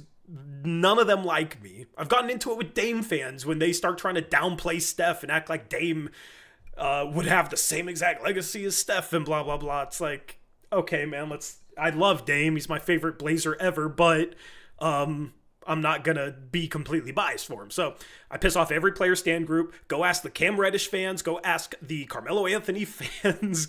Go ask the Mario Hezonja fans, whatever's left of them. Like, it always tends to go that way, because I will criticize your favorite player. I will criticize your favorite player, and I will tell you if I think you're being a little unfair to other players on the team because of the player that you fan for. And I do think there is a little bit of that from Denny fans to Sharp fans and vice versa, where I think the finishing touch I want to put on this is, like, it's okay to have your favorite players, to have players you're a fan of. That's not the issue. Just be fair to other players on the team. And then when we have conversations comparing it, it's actual basketball talk instead of like, one group of fans, we got the Denny fans, and they're going to go all out for Denny, and Sharp fans on the other side, and it's a war. Like, that's the issue we run into, I think. So those are my thoughts. Yeah. Man, so stupid. What I you guys are wrong, says Namer. Shea needs to work on his shot selection. Otherwise, he is very talented. Where in the heck do we say he is not taking bad shots sometimes? Like, we we've said that all season long, What are have we not, wrong Tori? about? I've literally Even taken this heat game, because of the shots that I criticize him taking. I've criticized him all season long. Where are we wrong? That's the problem. Like, this ain't even a conversation. It's like, I assume you're a Denny fan, so you don't think I'm being hard enough on Shea because you're a Denny fan. When I've been hard on him all season long. Like, it's this isn't even a real conversation because I take heat from the Sharp fans. Right now, I guess I'm taking heat from a Denny fan for not being hard enough on Sharp, and then I take heat from Sharp fans for being too hard on Sharp. Like, that's the nature of it. I will say, thank you if you're watching this and you are a Young Hansen fan. Thank you for not like just completely going off the rails and being like, you guys shouldn't be criticizing Young Hansen. He's great. Like, I don't see that. Like, they seem very reasonable or have like. Well, also YouTube is banned because YouTube is banned in China. So well, I know, but it's still like I mean, there's people just there's all kinds of fans of Young Hansen from all over the world that live in America too that are from China. So I have to give them credit. They have not been unrealistically coming in here and being like, oh, Young Hansen needs to play more and all this stuff. And so like maybe it's just because he's been like he's had a couple of okay games lately. Tonight he was pretty brutal, but it is nice that we don't. I thought for sure when we drafted him that was going to be like even more so than Denny right now. Like, and it's been pretty chill. So thank you to all of them. Yeah. And listen, Denny fans have loved me because I've said a lot of nice things about Denny, but those are truly my opinions. Like, I will not just say things. If you're a Denny fan, I will not just say things to make you happy. Like, you can be mad at me, you can be happy with what I say. The nature of the game is I speak my mind. If you agree with me, you're going to like me more. If you disagree with me, you're going to dislike me more. That's literally how it goes. People that disagree with everything I say hate me. People that agree with everything I say tend to watch a lot of streams. So I will not be unfair towards a player, or I will not, some people might think I'm unfair, but that's their opinion. Like, I truly try to be as unbiased as possible. And if I'm going to criticize a player, I will back it up with, okay, yeah, I've criticized Caleb Love all season. He has a 45% true shooting percentage with a plus 20% usage, but he starts playing well for 4 games. I'll say those are 4 good games, but I'm also not ready to start inserting him in conversations with Scoot and Sharp and Drew and Dame, you know what I mean? Like, so I do feel like I do a pretty good job of being fair, but honest. If I think somebody sucks at NBA basketball, I'll say I think they suck at the NBA level, and they, I'll give my honest opinion, but it's not like there's a guy that's averaging 27, 7, and 6, and I'm sitting here like, oh, this dude sucks, he's the worst, like, blah, blah, blah, blah, blah. Nah, and it's the same thing with Sharp. Sharp's been playing really good basketball lately. The shot selection stuff, like, if he's scoring 24 points per game efficiently, I don't see how you can sit here and complain about his shot selection because he's scoring efficiently on the shots that he's taking. Like, maybe you could sit here and say, okay, he could be a little bit more efficient if he took a little bit better shots. That's a very valid point, and I would tend to agree. But also, there comes a balance between being aggressive as a scorer and taking a couple questionable shots, and then if you're trying to weed those out, you might end up not being aggressive enough. We talk about how Denny should probably take a couple more questionable shots a game by being more aggressive. So we can't sit here and say that about Denny and then sit here and criticize the same thing about Sharp. Like, both those guys need to do that right now because of who's on the floor. They have to score the ball. These guys need to come up big because if you look at this, we have Caleb Love having a hot shooting game off the bench. Klingon has 18 on 8 for 10 from the field. He's 7 for 7 from 2. And they still barely beat the Mavs. But also, if you're not listening to what I'm saying, there's a comment in chat. This is a perfect example of how people struggle to listen, how people will hear one thing and assume another. It says 8 out of 23 is efficiently. Give me what you had. Brother, I don't know what you had, but whatever you had, it's really affecting your ability to critically think. Nowhere did I say 9 out of 23, which is what he was tonight, was efficient. But here's the thing. If you're an efficient scorer, that doesn't mean every single game you ever have is going to be an efficient game. Dame had 9 for 23 games, but guess what? He was such a gifted scorer. That's the nature of the game. You're never going to shoot 50% every single game. Like, unless you're a center like Ryan Kalkbrenner who only shoots dunks at the rim as a 7-1 big. If you're a wing scorer, you're going to have games where some shots don't fall. There was a couple of shots where he probably should have ended up at the free throw line and he got fouled and he missed them. All right? And those count as field goal misses. Like, there's context behind all this. But lately, he has been very efficient. On the month, let me go to his monthly stats, all right? This is what I say when I say I back up everything I say. I'm not just going to praise Sharp for the hell of it. People that have watched me for years know that. On the month, he's shooting 48% from the field and 46% from three. Is that efficient? Tell me, is that efficient or is it not? This is one game out of the month. We're at the end of the month. Like, he's played 15 games this month, something like that. We're worried about one game efficiency-wise because he didn't make a couple more shots. He was 9 for 23 instead of 11 for 23. Like, that's what we're going to nitpick? All right, man. And this all comes back to me to when we get a healthy roster. If he's consistently putting up 9 for 23 when other guys are playing well, or we have guys like Drew who are vets who can score and Scoot, if he's efficient when he comes back, if he ever comes back, Jeremy has been, pretty efficient this year in his role.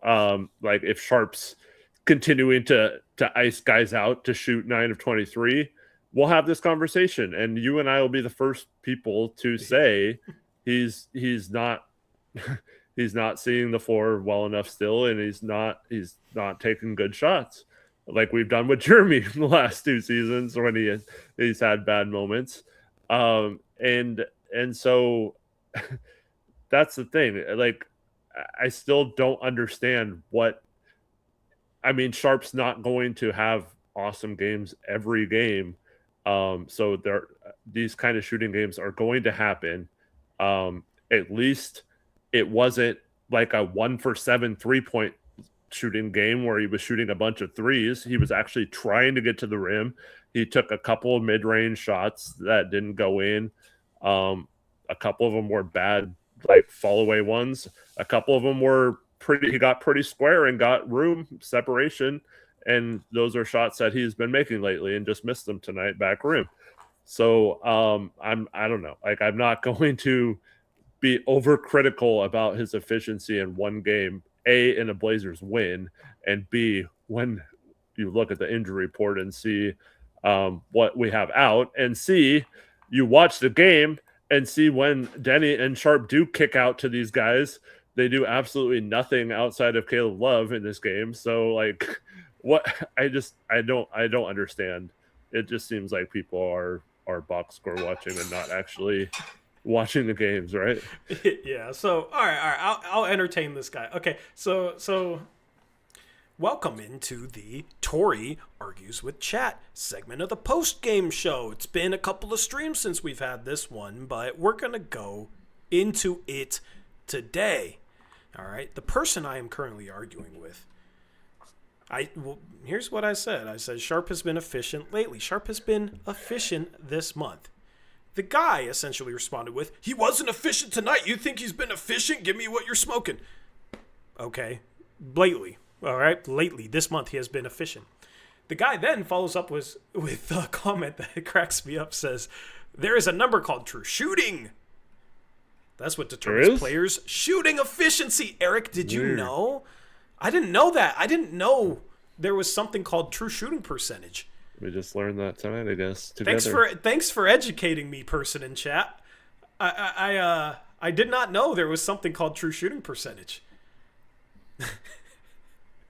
Like, either this is your first time watching a stream and you're just in here to argue, or you've watched a stream before and you're trolling because literally every single freaking post-game show I bring up true shooting percentage, and I swear by true shooting percentage. So I think at this point you're trolling, but I'll play along. Shaden Sharp in the month of December is scoring 26.8 points per 36 minutes.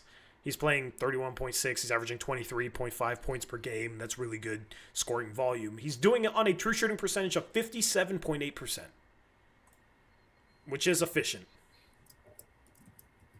So, you want to bring up true shooting percentage? There you go. That's what I'm talking about when I say he's been efficient lately.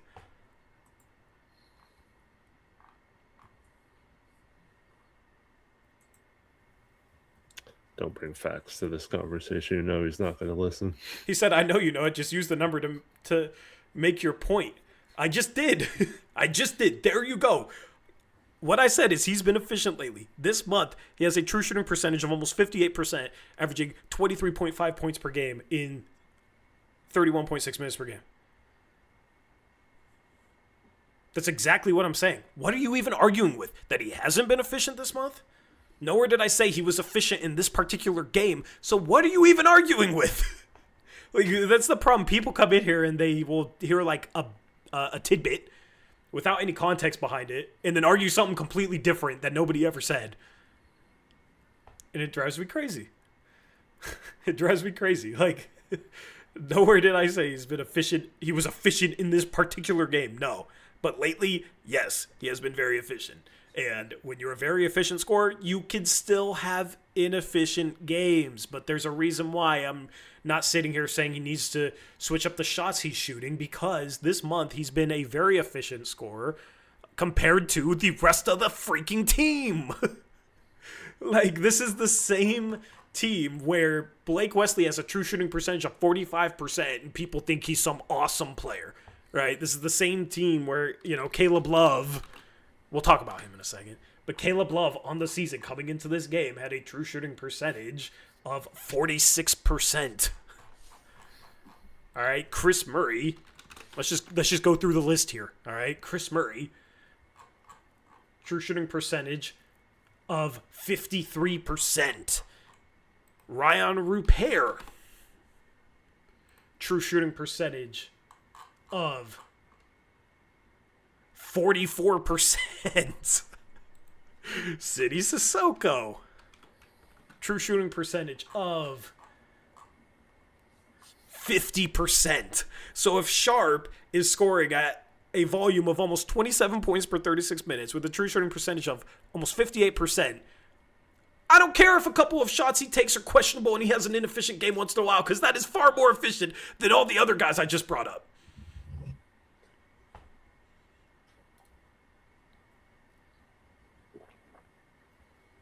There, point made. Try and pick what you want to argue with there, but that is pretty inarguable in my opinion. Like, Sharp has been far more efficient than pretty much everybody else on the team, not named Denny Avdia or Donovan Clingan lately. So, therefore, he should be shooting a lot of shots because he can actually make some shots where there's a lot of players that on certain nights could be left completely wide open from three and can't buy a freaking bucket. City Sissoko. Ryan Rupert will have 25 minutes where he won't score. Chris Murray will have 27-minute games where he scores 3 points. Who the hell do you want to shoot the ball?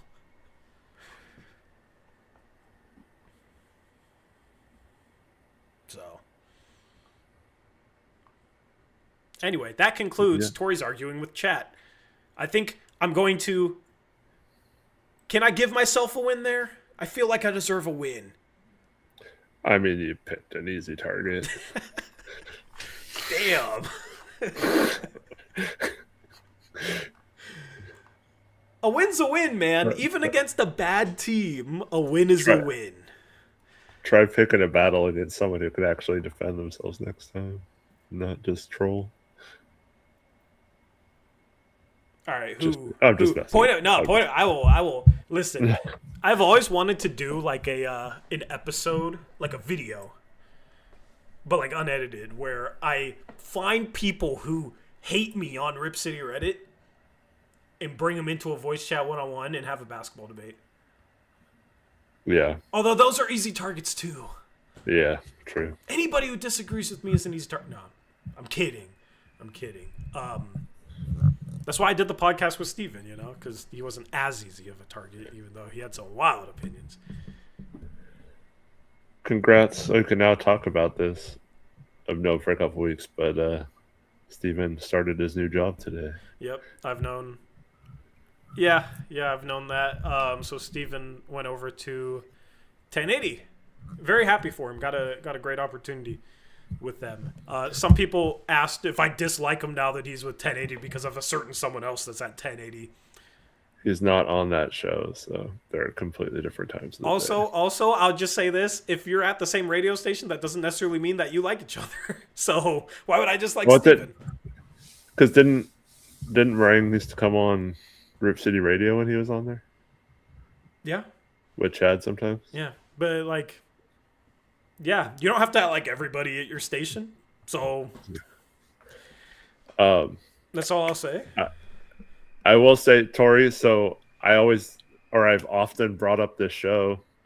So that the show he's on now is Primetime with Isaac and Souk. Yep. That's the show I listen to every day. I know. Now you get yourself a dose of Stephen Vaughn.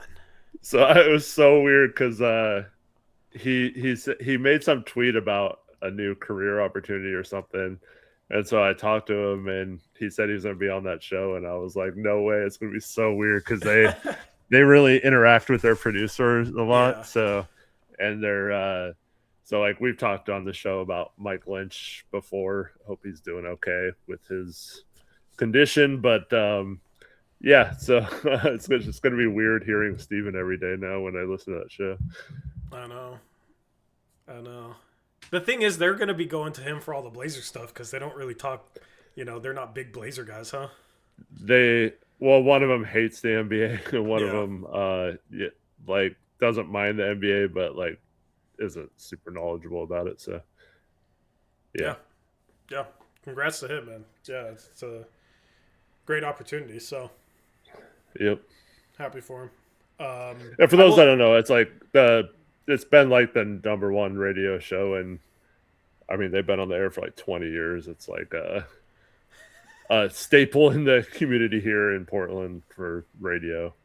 So it's just going to be weird hearing someone I know on it because, like I said, I've been ever since shows became able to be listened to after the fact. I've pretty much listened to every episode, so it's crazy. Yeah, shout out to Jacob Lott, $2 donation. There's no message on it, Jacob. If you meant to leave a message, you can leave it in the chat, and we'll try our best to read it off. And then to answer Shady's comment, I'm not going to read the comment, but to answer your comment, one, this channel is not the only one, okay, to dislike, all right? Two, yeah, a lot of stuff happened, and years happened. It goes back what? Almost a decade. All right, I'm not gonna get into it, but yes, I have multiple reasons. That's why we don't like when you bring that up in chat, man, because we don't mess with it, Also, it goes back to before Blazers Uprise existed, before Danny was on Blazers Edge. Oh, why are you saying names? Oh, we're supposed to be vague. No.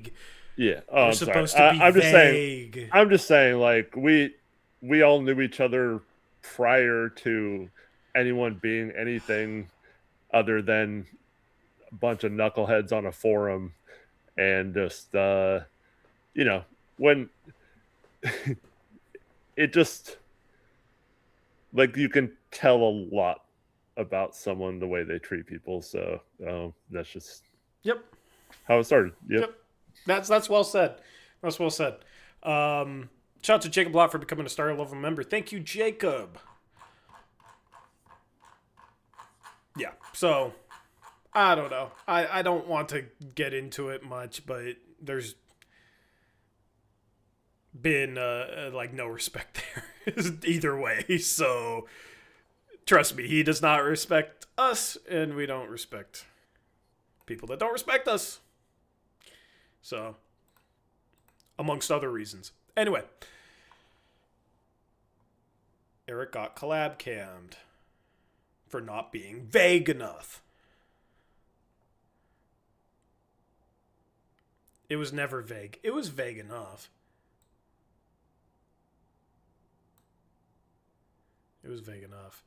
Anyway, don't know what happened to Eric. The collab cam is not coming back.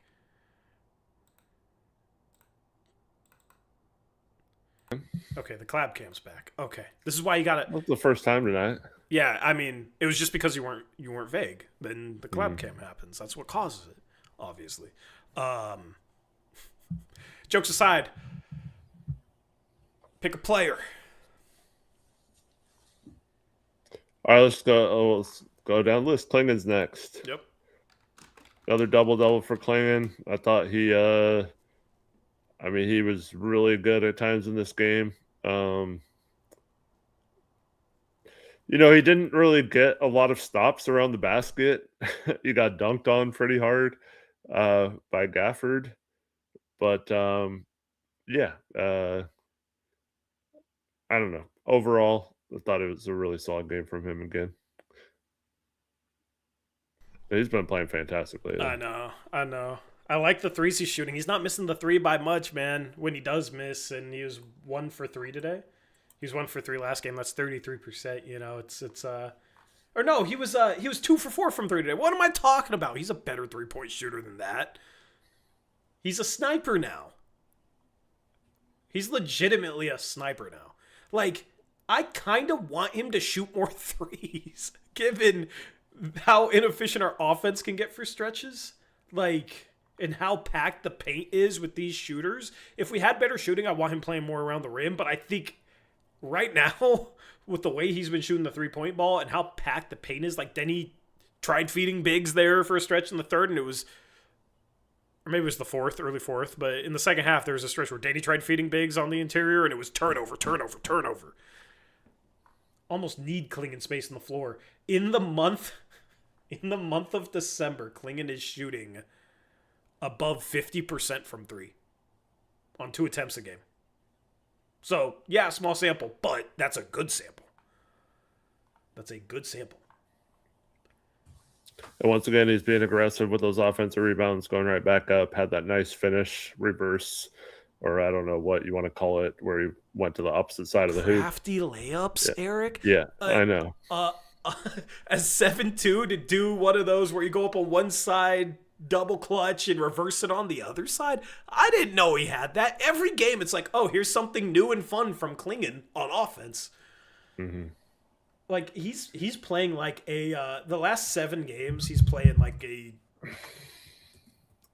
easily a top 10 center in the league, I feel like. Oh, yeah, easy. With the defense, the rebounding, the offensive rebounding, the scoring, he's been freaking awesome. He's also doing a little better job in not getting in foul trouble. 3 fouls today in 29 minutes, 3 fouls last game in 34 minutes. He's averaging 2.4 fouls per game in 29 minutes per game. Can we just say, like, this month he's put to bed he's incapable of being a 30-minute per game guy? Nope, he dies after 24 minutes. It's not capable of it. Can the people that tried to say that, can we just not do that anymore? I don't even need you to come and chat and say that you were wrong, right? Can we just stop pretending like he's not capable of playing 30 minutes a night? Because he clearly is. He didn't play down the stretch. They went with Robert Williams. I think he had a hard fall where maybe he was a little like shaken up from it. So I think that may be why they didn't end with him. But dude, he's bringing insanely efficient offense. He's 60% from the field this month. And you just look at his last 7 games, man. He has every single game he shot at least 50%. 6 of the 7 he shot at least 60%. And 4 of the 7 he shot 75% or better from the field. Okay? During this stretch, he is 6, 8, 9, 11 for 17 from 3 in his last 7 games. Nice. I'm buying the shot. I'm buying the shot. He's shooting it confidently. It looks good. Form looks good. Oh man, he's I'm getting really excited about I'm getting really excited about Donovan Clingan. You remember before the season when I was like, I think he's gonna have a monster year, and then it hadn't really happened until this last 7 games, but like this is what I was talking about. Yep. I also I don't know, he's got an edge to him lately, and I like it. He's mixing it up. He he gets tangled up with Gafford after a basket. I don't know. It seems like he's very passionate out there, and he's providing some energy and some just hustle, obviously with the offensive rebounds. But I don't know. It's just like he's kind of. I wouldn't call it leadership necessarily, but you can see him like communicating. Like he comes in the game, he's talking to Denny at the free throw line about like a defensive assignment, and like I don't know, he's doing so many little things right now. It's been nice to watch. If he ever develops just one little Robin Lopez turnaround hook shot or something in the post where you can maybe get a couple of easy buckets from him in the paint, just as like a dump off option out of when the offense is kind of bogged down and nothing's going on. Just give him a couple post touches. If he does that, just one little move is all I'm asking from here. That's his next step, I think. And because his footwork around the basket, his offensive rebounding, obviously, the way he's keeping the ball up high, strong. Also, City Sissoko, please don't pass to his shins when he's wide open. Thank you. But yeah, I really like the way he's been playing. And yeah, Gafford had a good game, but I don't think that was all Klingen's fault. I mean, Klingen's having to guard or help off the penetrator as well, and that, as we see, when Denny penetrates and gets the bigs involved, it's really easy for bigs to score when you have to leave them to go help elsewhere. You're muted. Oh, I said facts, and I said that Clingan makes me happy. Yeah. Clingan makes me happy. I love watching him play, man. It's with all the struggles from the past few years, like to have that tanking season and come out of it with Clingan, and it wasn't like the sexiest pick, but just the way that he gets after it, the way that he competes, the little stuff. This is why I was so ready to move off from Ayton, is because of this guy that we're seeing right now. And I'm just sitting here imagining, like, man, how well does he fit with a lineup that has Dame, Drew, Sharp, Denny, maybe throw in Grant as a sub, Tamani, if Tamani can get his 3-point shooting back, which we'll talk about him in a second, because he started off this game 3 for 3 from 3 and was feeling himself, and then of course he missed his one corner 3. Eric, his first 3 threes were above the break. I'm telling you.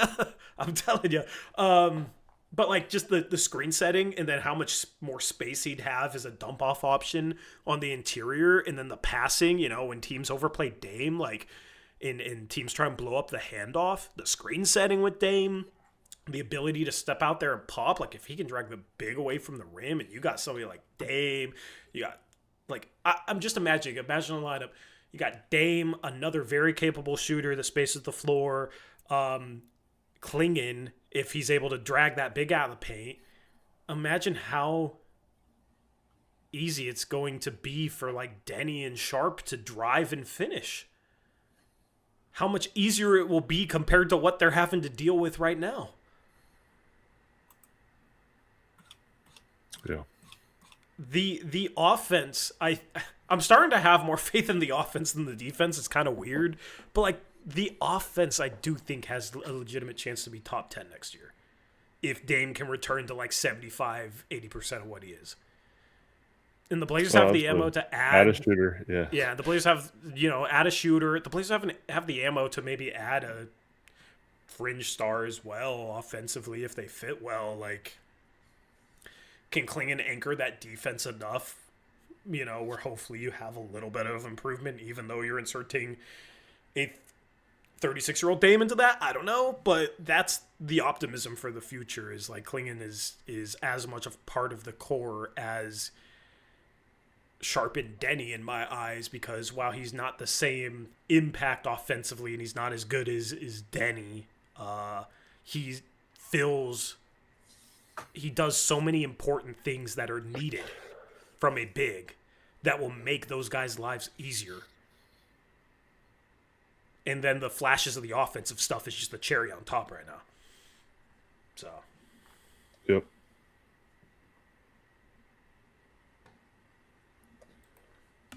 Let's move on to Tamani. Hold on, let me check something.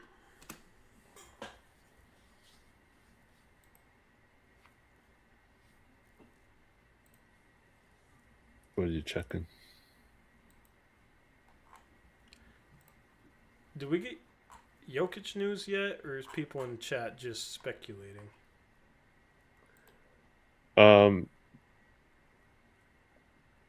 No, and I don't think there's been an official thing yet.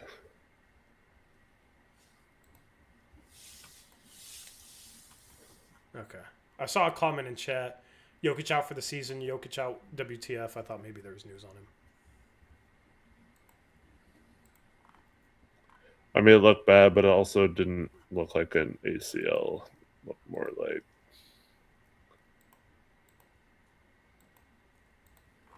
Hopefully it's not serious.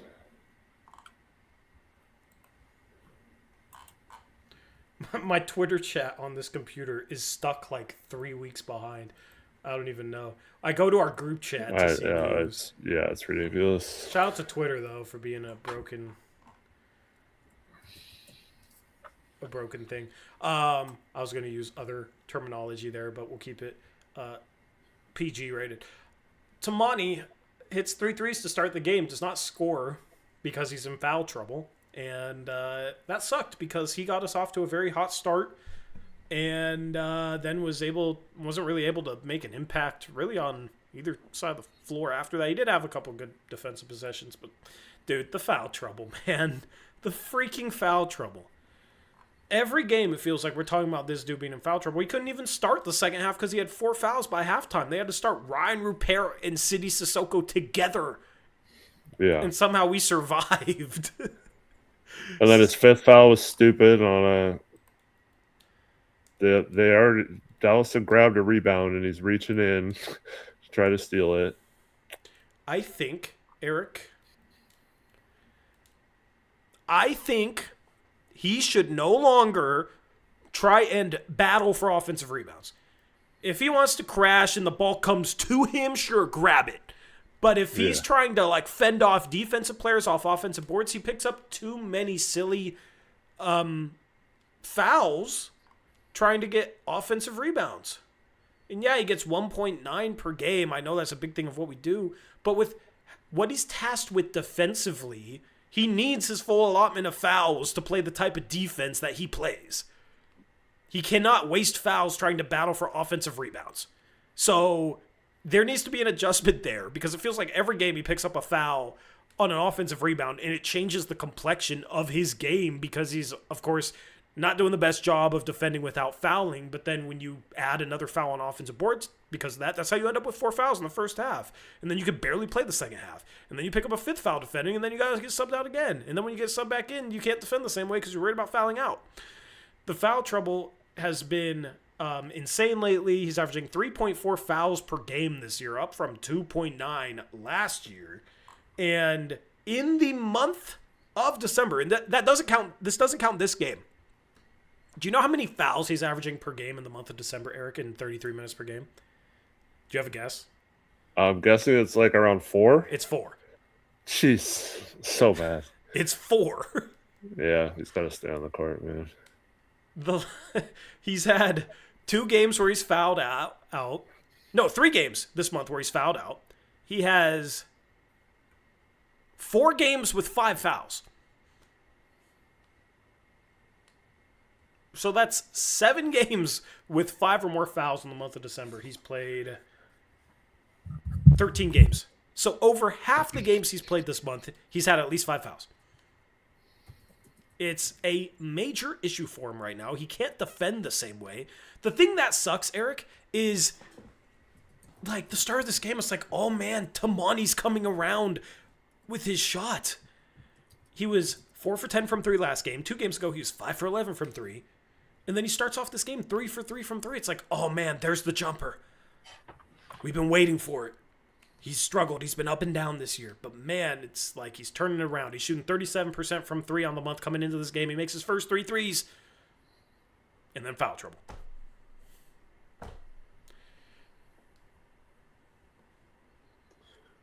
Yep, and then he gets out of rhythm, like you said. Can't start the second half when we're already down so many players. Just far too often he's taken himself out of a game, and we need him right now. We need him out there. We need him on the floor.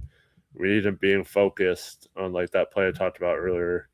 And there's just been way too many times where he's just hasn't been available because of those fouls, or he's just not contributing as much as he should. And I just read chat.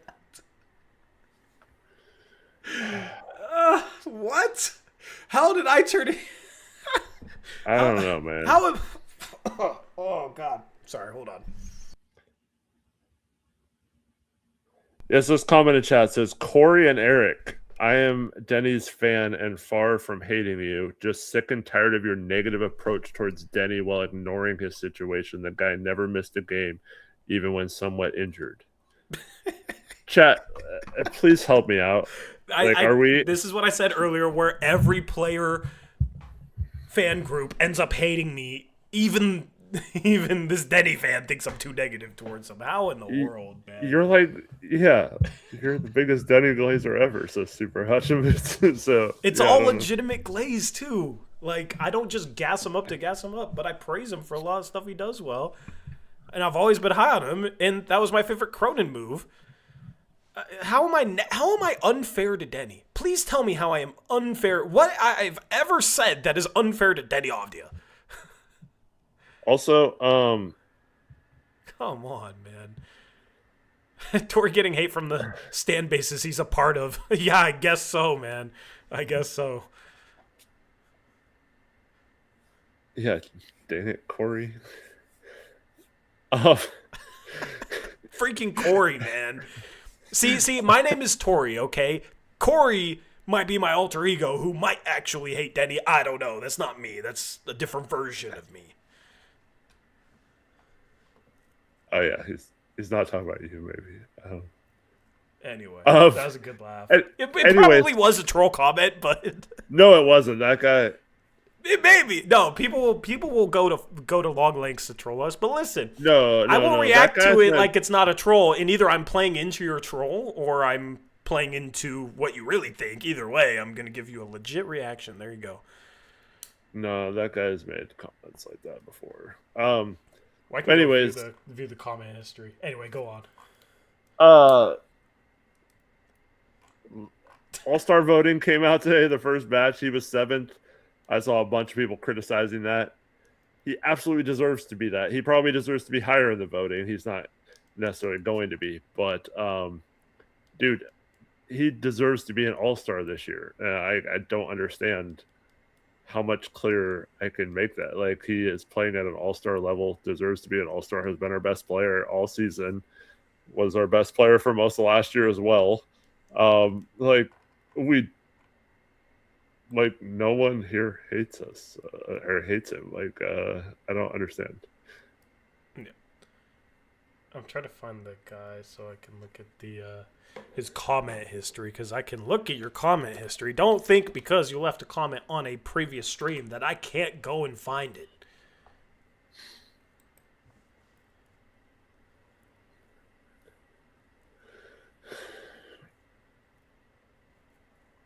Oh, yeah, he has been. I don't think he is trolling. I'm looking at his comment history.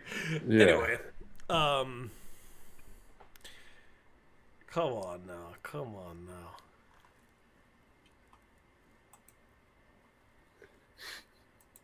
I don't really understand. That, like, this is never going to be a player fan page. We cover the Portland Trailblazers. We talk about what players do well and what they need to do better. Anyway, moving on. Shout out to Jake Stevens. It says Tori and Eric are bloody awesome. I'm from Australia.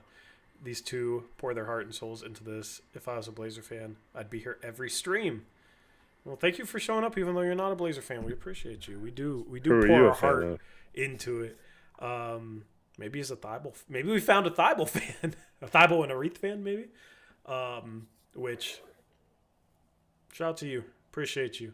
All right, let's get through some more players. I love the chat. Even the comments that are ridiculous, it makes me laugh. So I appreciate it. Even if you're saying some stuff that is insane. And of course, always appreciate the support. All right. Did you mention Matisse Thybulle, the player who was given a 4 to 6 week timeline, and we're now into week 8? And it's not even a muscle injury, Eric. He broke his finger, and they said 4 to 6 weeks. How do you mess it up? Tiago's asked about it. He's like, oh, he's not there yet. That's the update we get. And it's been 8 weeks. Yeah. It's been 8 weeks. People I disagree with a lot on Twitter that I don't think are the biggest fans of me, are in agreement with me. Somebody, it seems like everybody, no matter who you are, is just fed up with the way injuries are treated by this organization, which you should be, all right? Don't listen to the guy that we talked about earlier that tells you that you shouldn't be frustrated when you have Matisse Thybulle, who broke a finger and was going to be reevaluated in 4 to 6 weeks, and now it's been almost 8 weeks and there's no reevaluation update. Don't be frustrated when Scoot Henderson, it was 4 to 8 weeks, and now it's been 13 whole weeks and there hasn't really been much of a reevaluation update. We've just kind of learned that, there was a setback. Drew Holiday, who was supposed to be reevaluated in 1 to 2 weeks. And this was after being out a week. He's been out 7 weeks. So, and then Jeremy Grant. Who knows what the hell is going on with Jeremy Grant, man? Who knows when he's going to play again? But I kind of got a feeling that he might be out for the next month, given that that's just the way these things go. It's super freaking frustrating. And I feel bad for the people that come in chat and are like, when do you guys know when Scoot's going to be back? And I can't even give you an answer or any sort of guess, because I don't know. I feel bad because I wish I could tell you, Scoot's going to be back soon, or Drew's going to be back soon, or certain players are going to be back soon. So it's if I feel bad for not being able to give you guys an update, the Blazers should feel freaking bad for not being able to give their entire fan base an update. But of course, it's a $1 billion organization, all right? So they don't really care, do they? And for those that I've seen several questions about stuff we talked about last night in the stream. If you have any questions or want to know our opinions on if they're tanking, quiet tanking, or if if we're frustrated with the injuries, or what the updates are or whatever, we did go in length last night. So I suggest you go back and watch that stream, because we did go into it pretty in depth last night. I don't really want to repeat the same show again tonight. Yeah. And we're already an hour and 50 minutes in. We haven't gotten to the bench yet. Shout out to Medina, member for 22 months. Says drop a like. Yes, drop a like on the stream. It's the easiest way to support us. Also, if you want to support us, use promo code Uprise on Sleeper. You'll get a free $20 entry. And you'll get a 100% deposit match up to $100. So if you want to put together a parlay, you got the last week of NFL next weekend. You got NBA basketball right now. You got college basketball. If you want to scout some players, you can put together a little free $20 entry college basketball sleeper parlay to motivate you to watch some tape on some guys if you want to get into scouting. That's actually a good idea. It's no deposit required, so you don't have to put in any of your own money to get that free $20 entry. But then if you want to put in your own money, they'll match it up to $100. Shout out to Sleeper for sponsoring the stream. You want to say anything else about Tamani? No, he's gotta play better. Gotta go. Thanks smarter. For the podcast. Have a good rest of your night. It's just the fouls, but then also he doesn't really shoot the rest of the game either. I thought was kind of strange. But, all right, every game at this point, when Tamani makes some threes, we're going to check where those threes were made, Eric. All right, where those threes were made. Tamani today was... Oh, I guess he did hit a corner three. He was 1 for 2 from the corner, but 2 for 3 above the break, so still better not in the corner.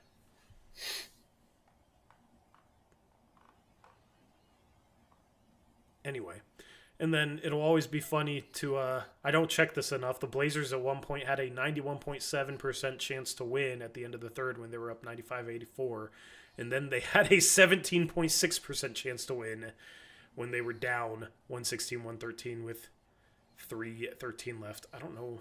Oh, it's because Cooper Flagg had another free throw after that. So, yeah. I feel like a lot of games, the game flow chart starts off in the Blazers' favor and then completely swings the other way. All right.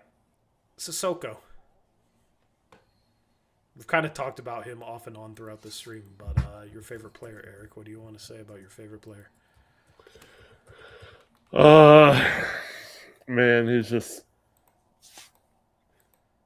Well, one, I do appreciate the energy. You know, Sharp had a turnover that he raced into the backcourt and saved momentarily. No, repair, got it over the back, whatever. But it's still a hustle play. I like the one where he didn't give up on the ball out of bounds and threw it off of Christie. Saved a possession there. So I do like the hustle. I do like the energy. Drew at least one offensive foul in this game. But he's also drawing these fouls being like kind of careless and reckless out there. And it works sometimes, but it also leads to pointless fouls a lot of times. And we talk about many games when other teams are in the bonus or whatever, that leads to free throws and all that kind of stuff. So I do, I don't know, man, I'm looking forward to when he can just play spot minutes occasionally and not have to rely on these huge stretches of games where he's in there. Yeah, I agree. Or not at all. Agree. I think it's like there was a time where I was pretty sure that he was playing his way into potentially, like, if we had an open roster spot later in the season, he'd get his contract converted.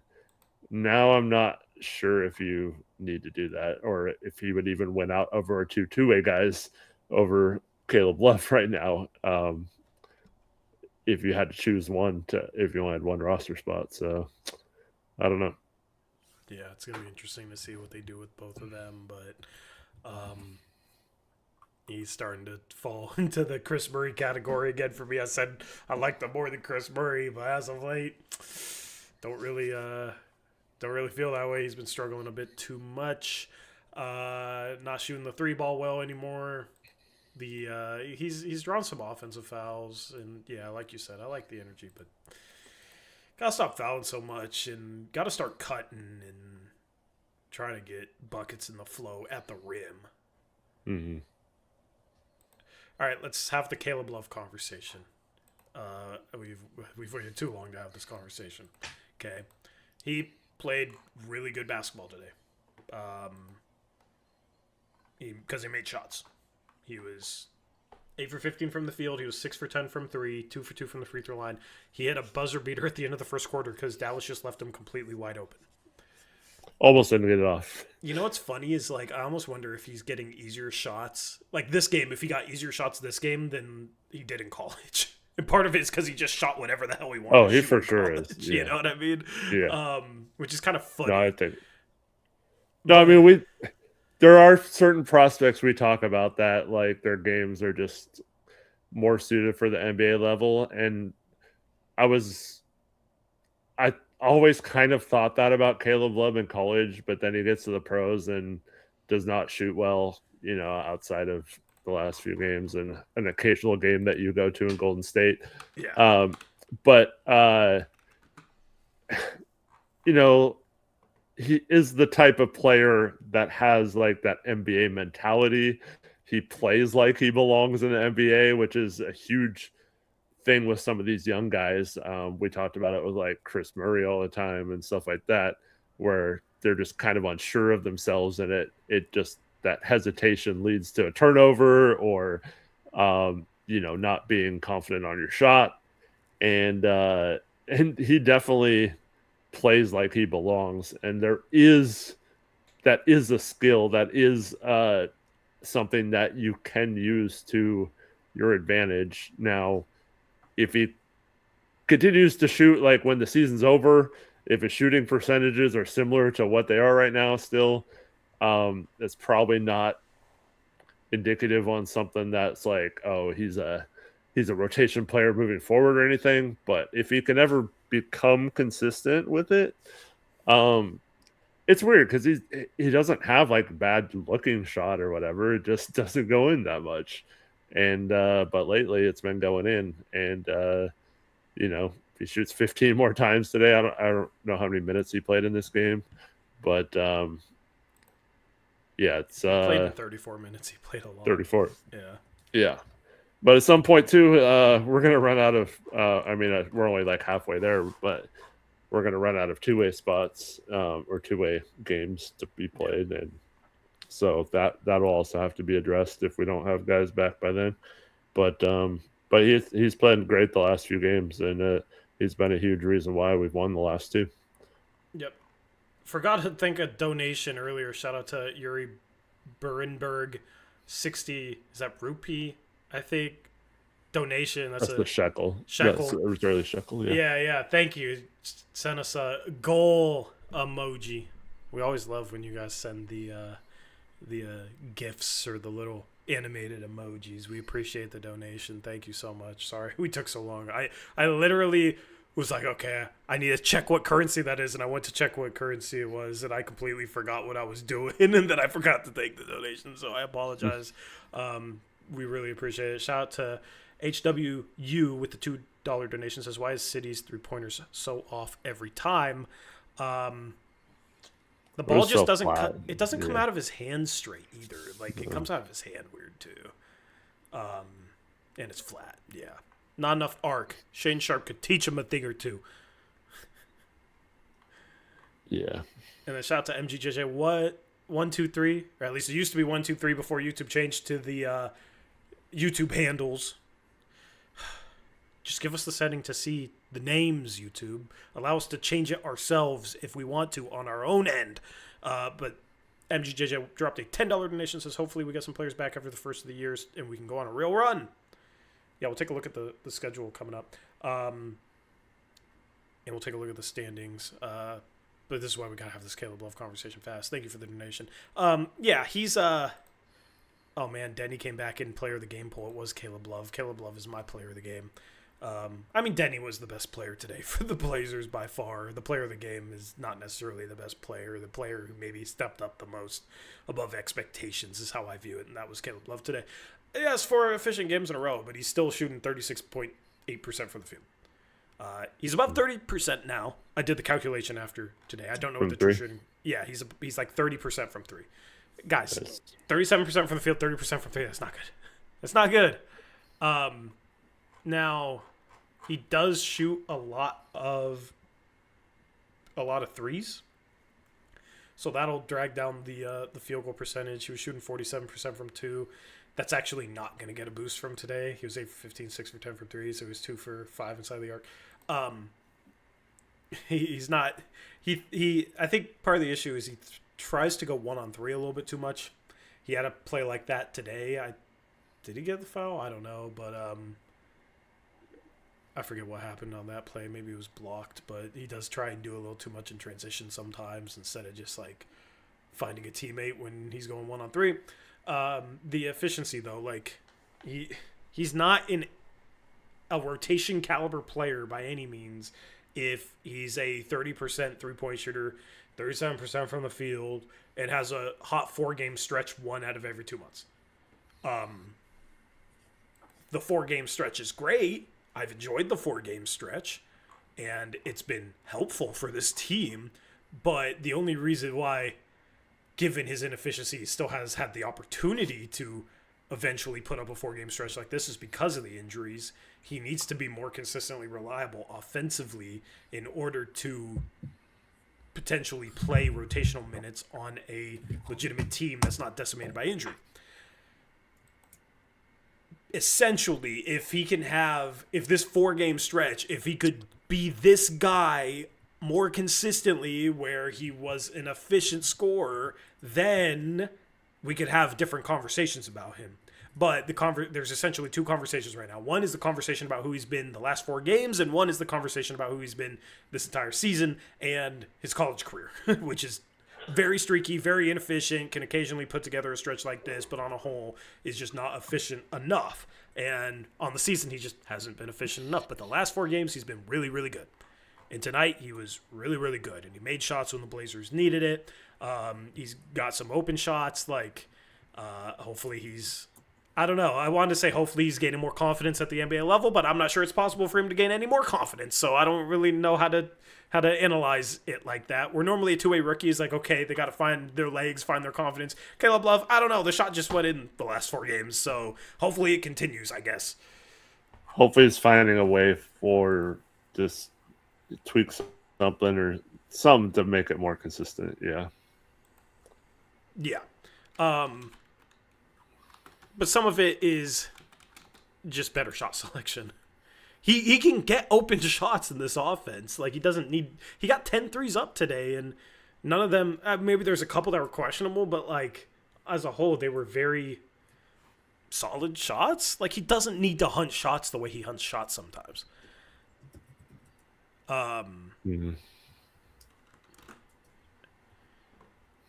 Anyway.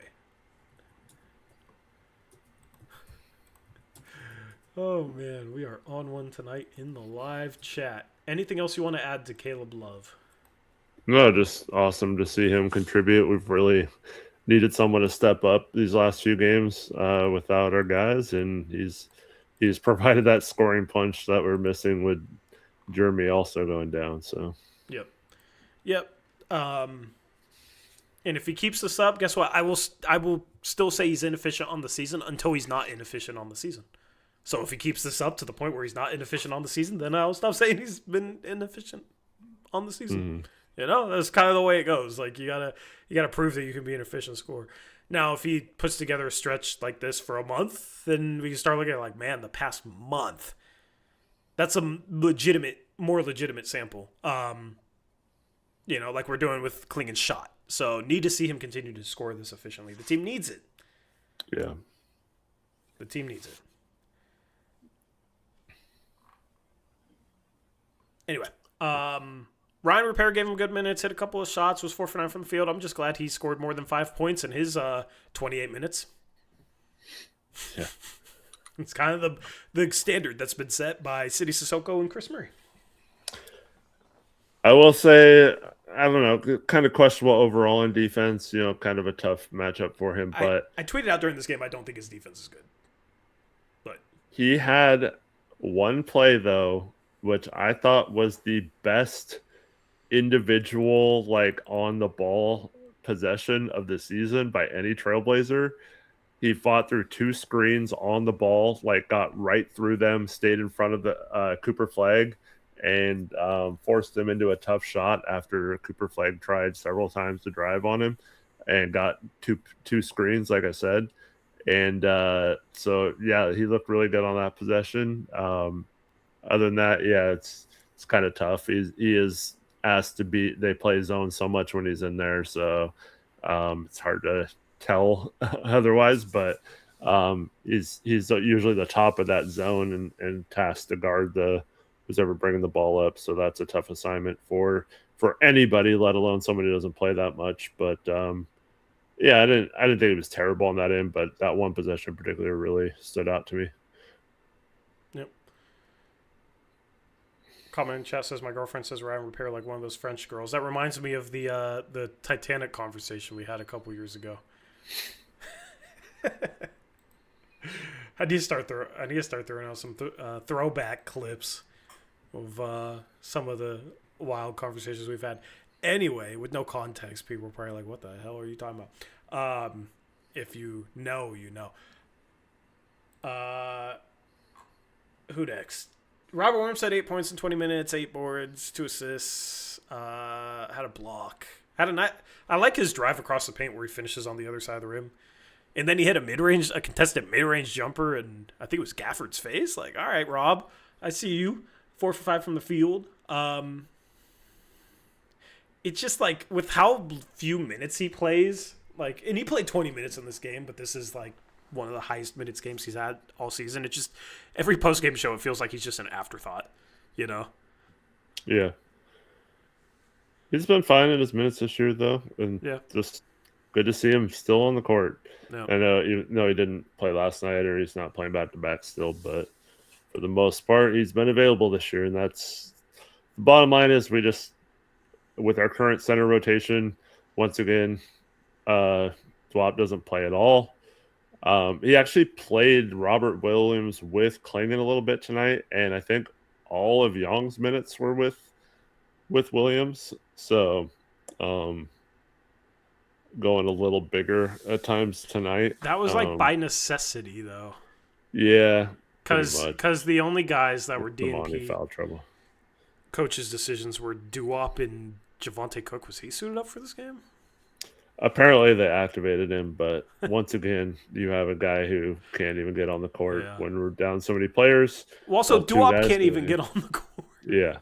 Well, we talked about that last night, but yeah, Javonte. They need to... So, isn't like Duop... Didn't Duop know Young before Young was drafted here? Wasn't there something about that? I think so. I don't remember the story, though. At this point, like, that's... If I recall correctly, that's the case, and then that's the most value he's providing to this team is maybe being a guy for Young. Yeah. But like you look at the 9 players that played, you had to play Robert Williams with Young, and those minutes. They tried it together, yeah. Yeah. Their minutes were actually fine. Young was a +2. I've said this, like if you can get away with even if Young struggles, if you can get away with it where you're not losing ground on a team, like that's all right. Like when Young comes in, the hope is you don't just get ran off the floor. And he had some rough defensive moments. He missed a 3. He's not close to being a good 3-point shooter. I just hope that in year 2 he can have the shooting development that Klingon looks to have had this season. The missed shot. Do you think he got fouled on that reverse that he tried, or do you think he's just really not strong enough? I mean, it did kind of look like he got fouled, but you got to be stronger than that, too. He needs to get quicker and stronger. Like, his body needs a lot of development. Yeah.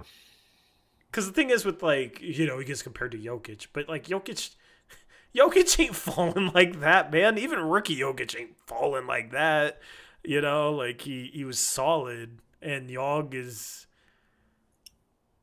I don't know. He sometimes he seems like he's strong, and then there's plays where it's just like, oh man, he only took a gust of wind and he's fallen to the floor. Like, right. I don't know. So the Blazers have to figure out a way to get this guy, to turn this guy into an NBA level player in terms of his body and not being maybe the slowest guy in the league right now. He might be the slowest guy in the league right now.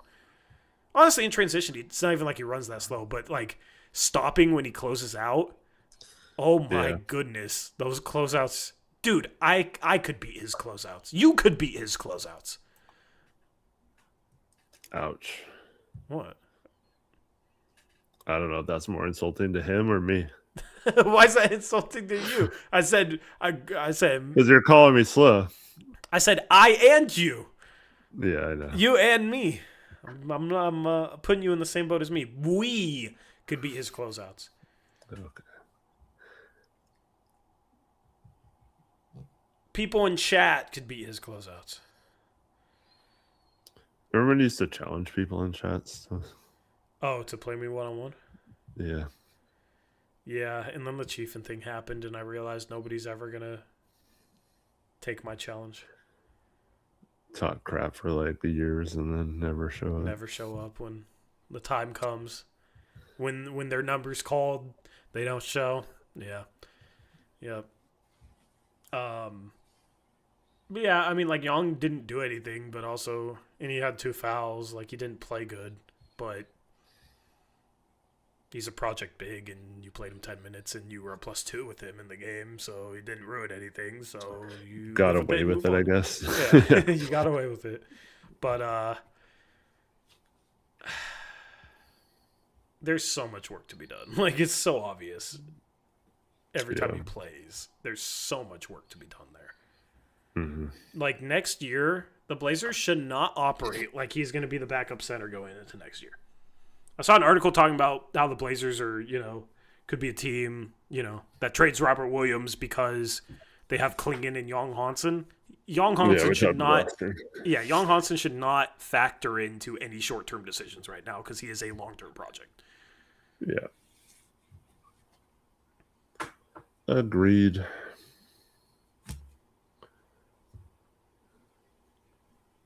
Young had a good pass leading Cutter on a weave dime pass. Well, here's the thing. The pass he had last night was great. The one he had to a cutting Shea backdoor. That was last game, right? That was tonight. Was that tonight? I'm mixing up my games. The one where Shea had the finger roll finish over Gafford? Yeah, that was tonight. That was tonight. Yeah. That was a phenomenal pass. So if you're talking about that pass, sure. If you're talking about a different pass where you just let a guy on a break, like, that's kind of basic. And if, it kind of is the point, is like, that's what we have to applaud, is like, he made a proper pass. But the dime he had was like the flash, passing flash. But there's so much refining that needs to happen. I don't think he's going to be ready for at least 2 years, maybe 3. Like, he's one of those guys where you can say he's 2 years away from being 2 years away, which is what was said about Bruno Caboclo. Hopefully he ends up better than Bruno Caboclo. But yeah. Yep. And then that's it. That's everybody that played today. Yeah. Let's take a look at the Western Conference standings. So the Blazers retain their 10th spot. They're a game up on Utah, who is a game back. Well, I just said they're a game up, so obviously Utah's a game back. That's redundant. They are now 2.5 games up on Dallas and 3 games up on the Clippers, who are on a little winning streak right now. Hopefully the Blazers can be above them and the Clippers can be like 9th or 10th, so that OKC pick doesn't end up being good. Although even if they have like 13th best odds, I'm still going to go into that nervous. Like, could that really happen? The Blazers are a game and a half behind Memphis. Did Memphis play today? I don't know if Memphis played today. No, I think they play tomorrow night because they're talking about on that. Yeah, Golden State got a win tonight, so didn't gain ground on them. Phoenix got a win tonight, so didn't gain ground on them. So just kind of held serve, but it would have been bad if we were sitting here tied with Utah and only half a game up on Dallas, and Dallas was up 2-0 in the season tiebreaker. So this was a very important game for the Blazers. Would just like to make up some ground on Memphis. Here's the updated Eastern Conference picture. Miami and Philadelphia swapped there for 6 and 7. No other movement otherwise in the past day. But the schedule coming up, the month of January looks like this. Got one more game left. That's New Year's Eve. I got some New Year's Eve stuff that I think I'm going to wear, and that also is probably going to be a shot night. I don't know if I'll get like drunk on stream, but I'll take some shots. I'll get tipsy for y'all. I'll do it. Yeah. Well, I'm going to hang out with my family afterwards, so I can't be like wasted, So we got OKC. I mean, if you find a way to win that game, then we'll be celebrating here to end the year. That would be a great way to end the year. And they have looked a little beatable lately. I mean, Atlanta was shorthanded today and kept it close. So maybe you can shock the world. We've played OKC pretty decently this year, surprisingly enough. But, I mean, I'm chalking that up to a loss right now. So 14 and 20, then you go on the road against New Orleans. Hopefully we can do better this time. against New Orleans, but they have Zion right now. They've been more competitive. They almost beat the Knicks today, so that's not as easy of a game as you would expect. The Spurs are the second best team in the West, but they just lost to the Cavs, and I think they lost to the Jazz, I believe it was, recently as well. So, I guess they are beatable, but also they're really, really good. And then you got a game against the Jazz on the 5th. That looks like an important game right now because the Jazz is the 11th seed in the West, the team right behind the Blazers. This schedule doesn't look too easy given how shorthanded the Blazers are. I just hope that they can find a way to squeak out 3 wins in their next 6 games, like be 500 over the stretch. Maybe it's a win against New Orleans, Utah, and then one of the Rockets games at home. We talk about how the Blazers have played a tough schedule, but it doesn't really get easier yet in terms of opponents because if you look at the middle of the month, you got Houston twice, you got New York, got another game against Golden State, that'll be on NBC. Atlanta is a play-in team. The Lakers are a playoff team. Still doesn't really get easier. You do got a game against the Kings and the Wizards there to end the month. But even looking at Miami, they're the 6th seed right now in the East. Toronto, they're a top 6 seed. Boston, they're a top 6 seed.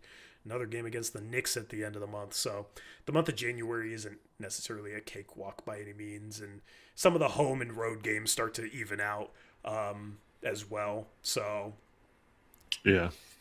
The easier month, we just played 5 at home, right? Yeah. I don't know how February looks like, but I think that's when the easier month happens. If I recall correctly, I'll look it up because I have a list in the Discord. So, in February, it's still not particularly easy. When's is our easy schedule supposed to happen? I don't know. March. Yeah, March. We got games. 2 games against the Pacers, a game against the Jazz, Hornets, Grizzlies, Hawks, Nets, Wizards, Clippers, Bucks. So the easy month right now looks like March, but we'll be close enough by then. I don't know, man. You got to get some guys healthy. You're going to have to get some good wins here. You got a good win against Boston at home and then found a way to squeak out this game. Continue to do that. And hope you get some players back. Who knows when they'll be back? I certainly don't. But that's the month ahead. And then once again, make sure to check out Sleeper, presenting sponsor of the show. Get a free $20 entry. You can put some money in and get a 100% match up to $100 that you put in. Shout out to Sleeper for sponsoring the stream. We got good NFL football next weekend. Hopefully our Niners can beat the Seahawks and get that 1 seed. That was an insane game last night. Had a lot of fun watching that. But the Blazers are playing the Spurs at the same time. Yep. Saturday. Yep. Yeah. So that post-game show might be a little bit delayed. Just or we're going to be watching it while we're on. Yeah. If it's close, dude, I'm not going to I might delay the stream. Dude, after we ended that stream, I watched the last few minutes of that game. Man, that was wild. That was pretty intense. Yeah, that was wild. We got an F the Niners in chat. Love it. Nice. Love it. Yeah. If you hate our team, guess what? Using our code Uprise might give the Seahawks a better chance at beating the Niners. All right. The only way you can find out is if you use the code and help out the channel. Or if you're a Seahawks fan, just bet on the Niners, and that way when they win on Saturday, you'll be happy that you won money and exactly. not as upset that you fell to the 5th seed or 6th seed or whatever seed you're going to end up being.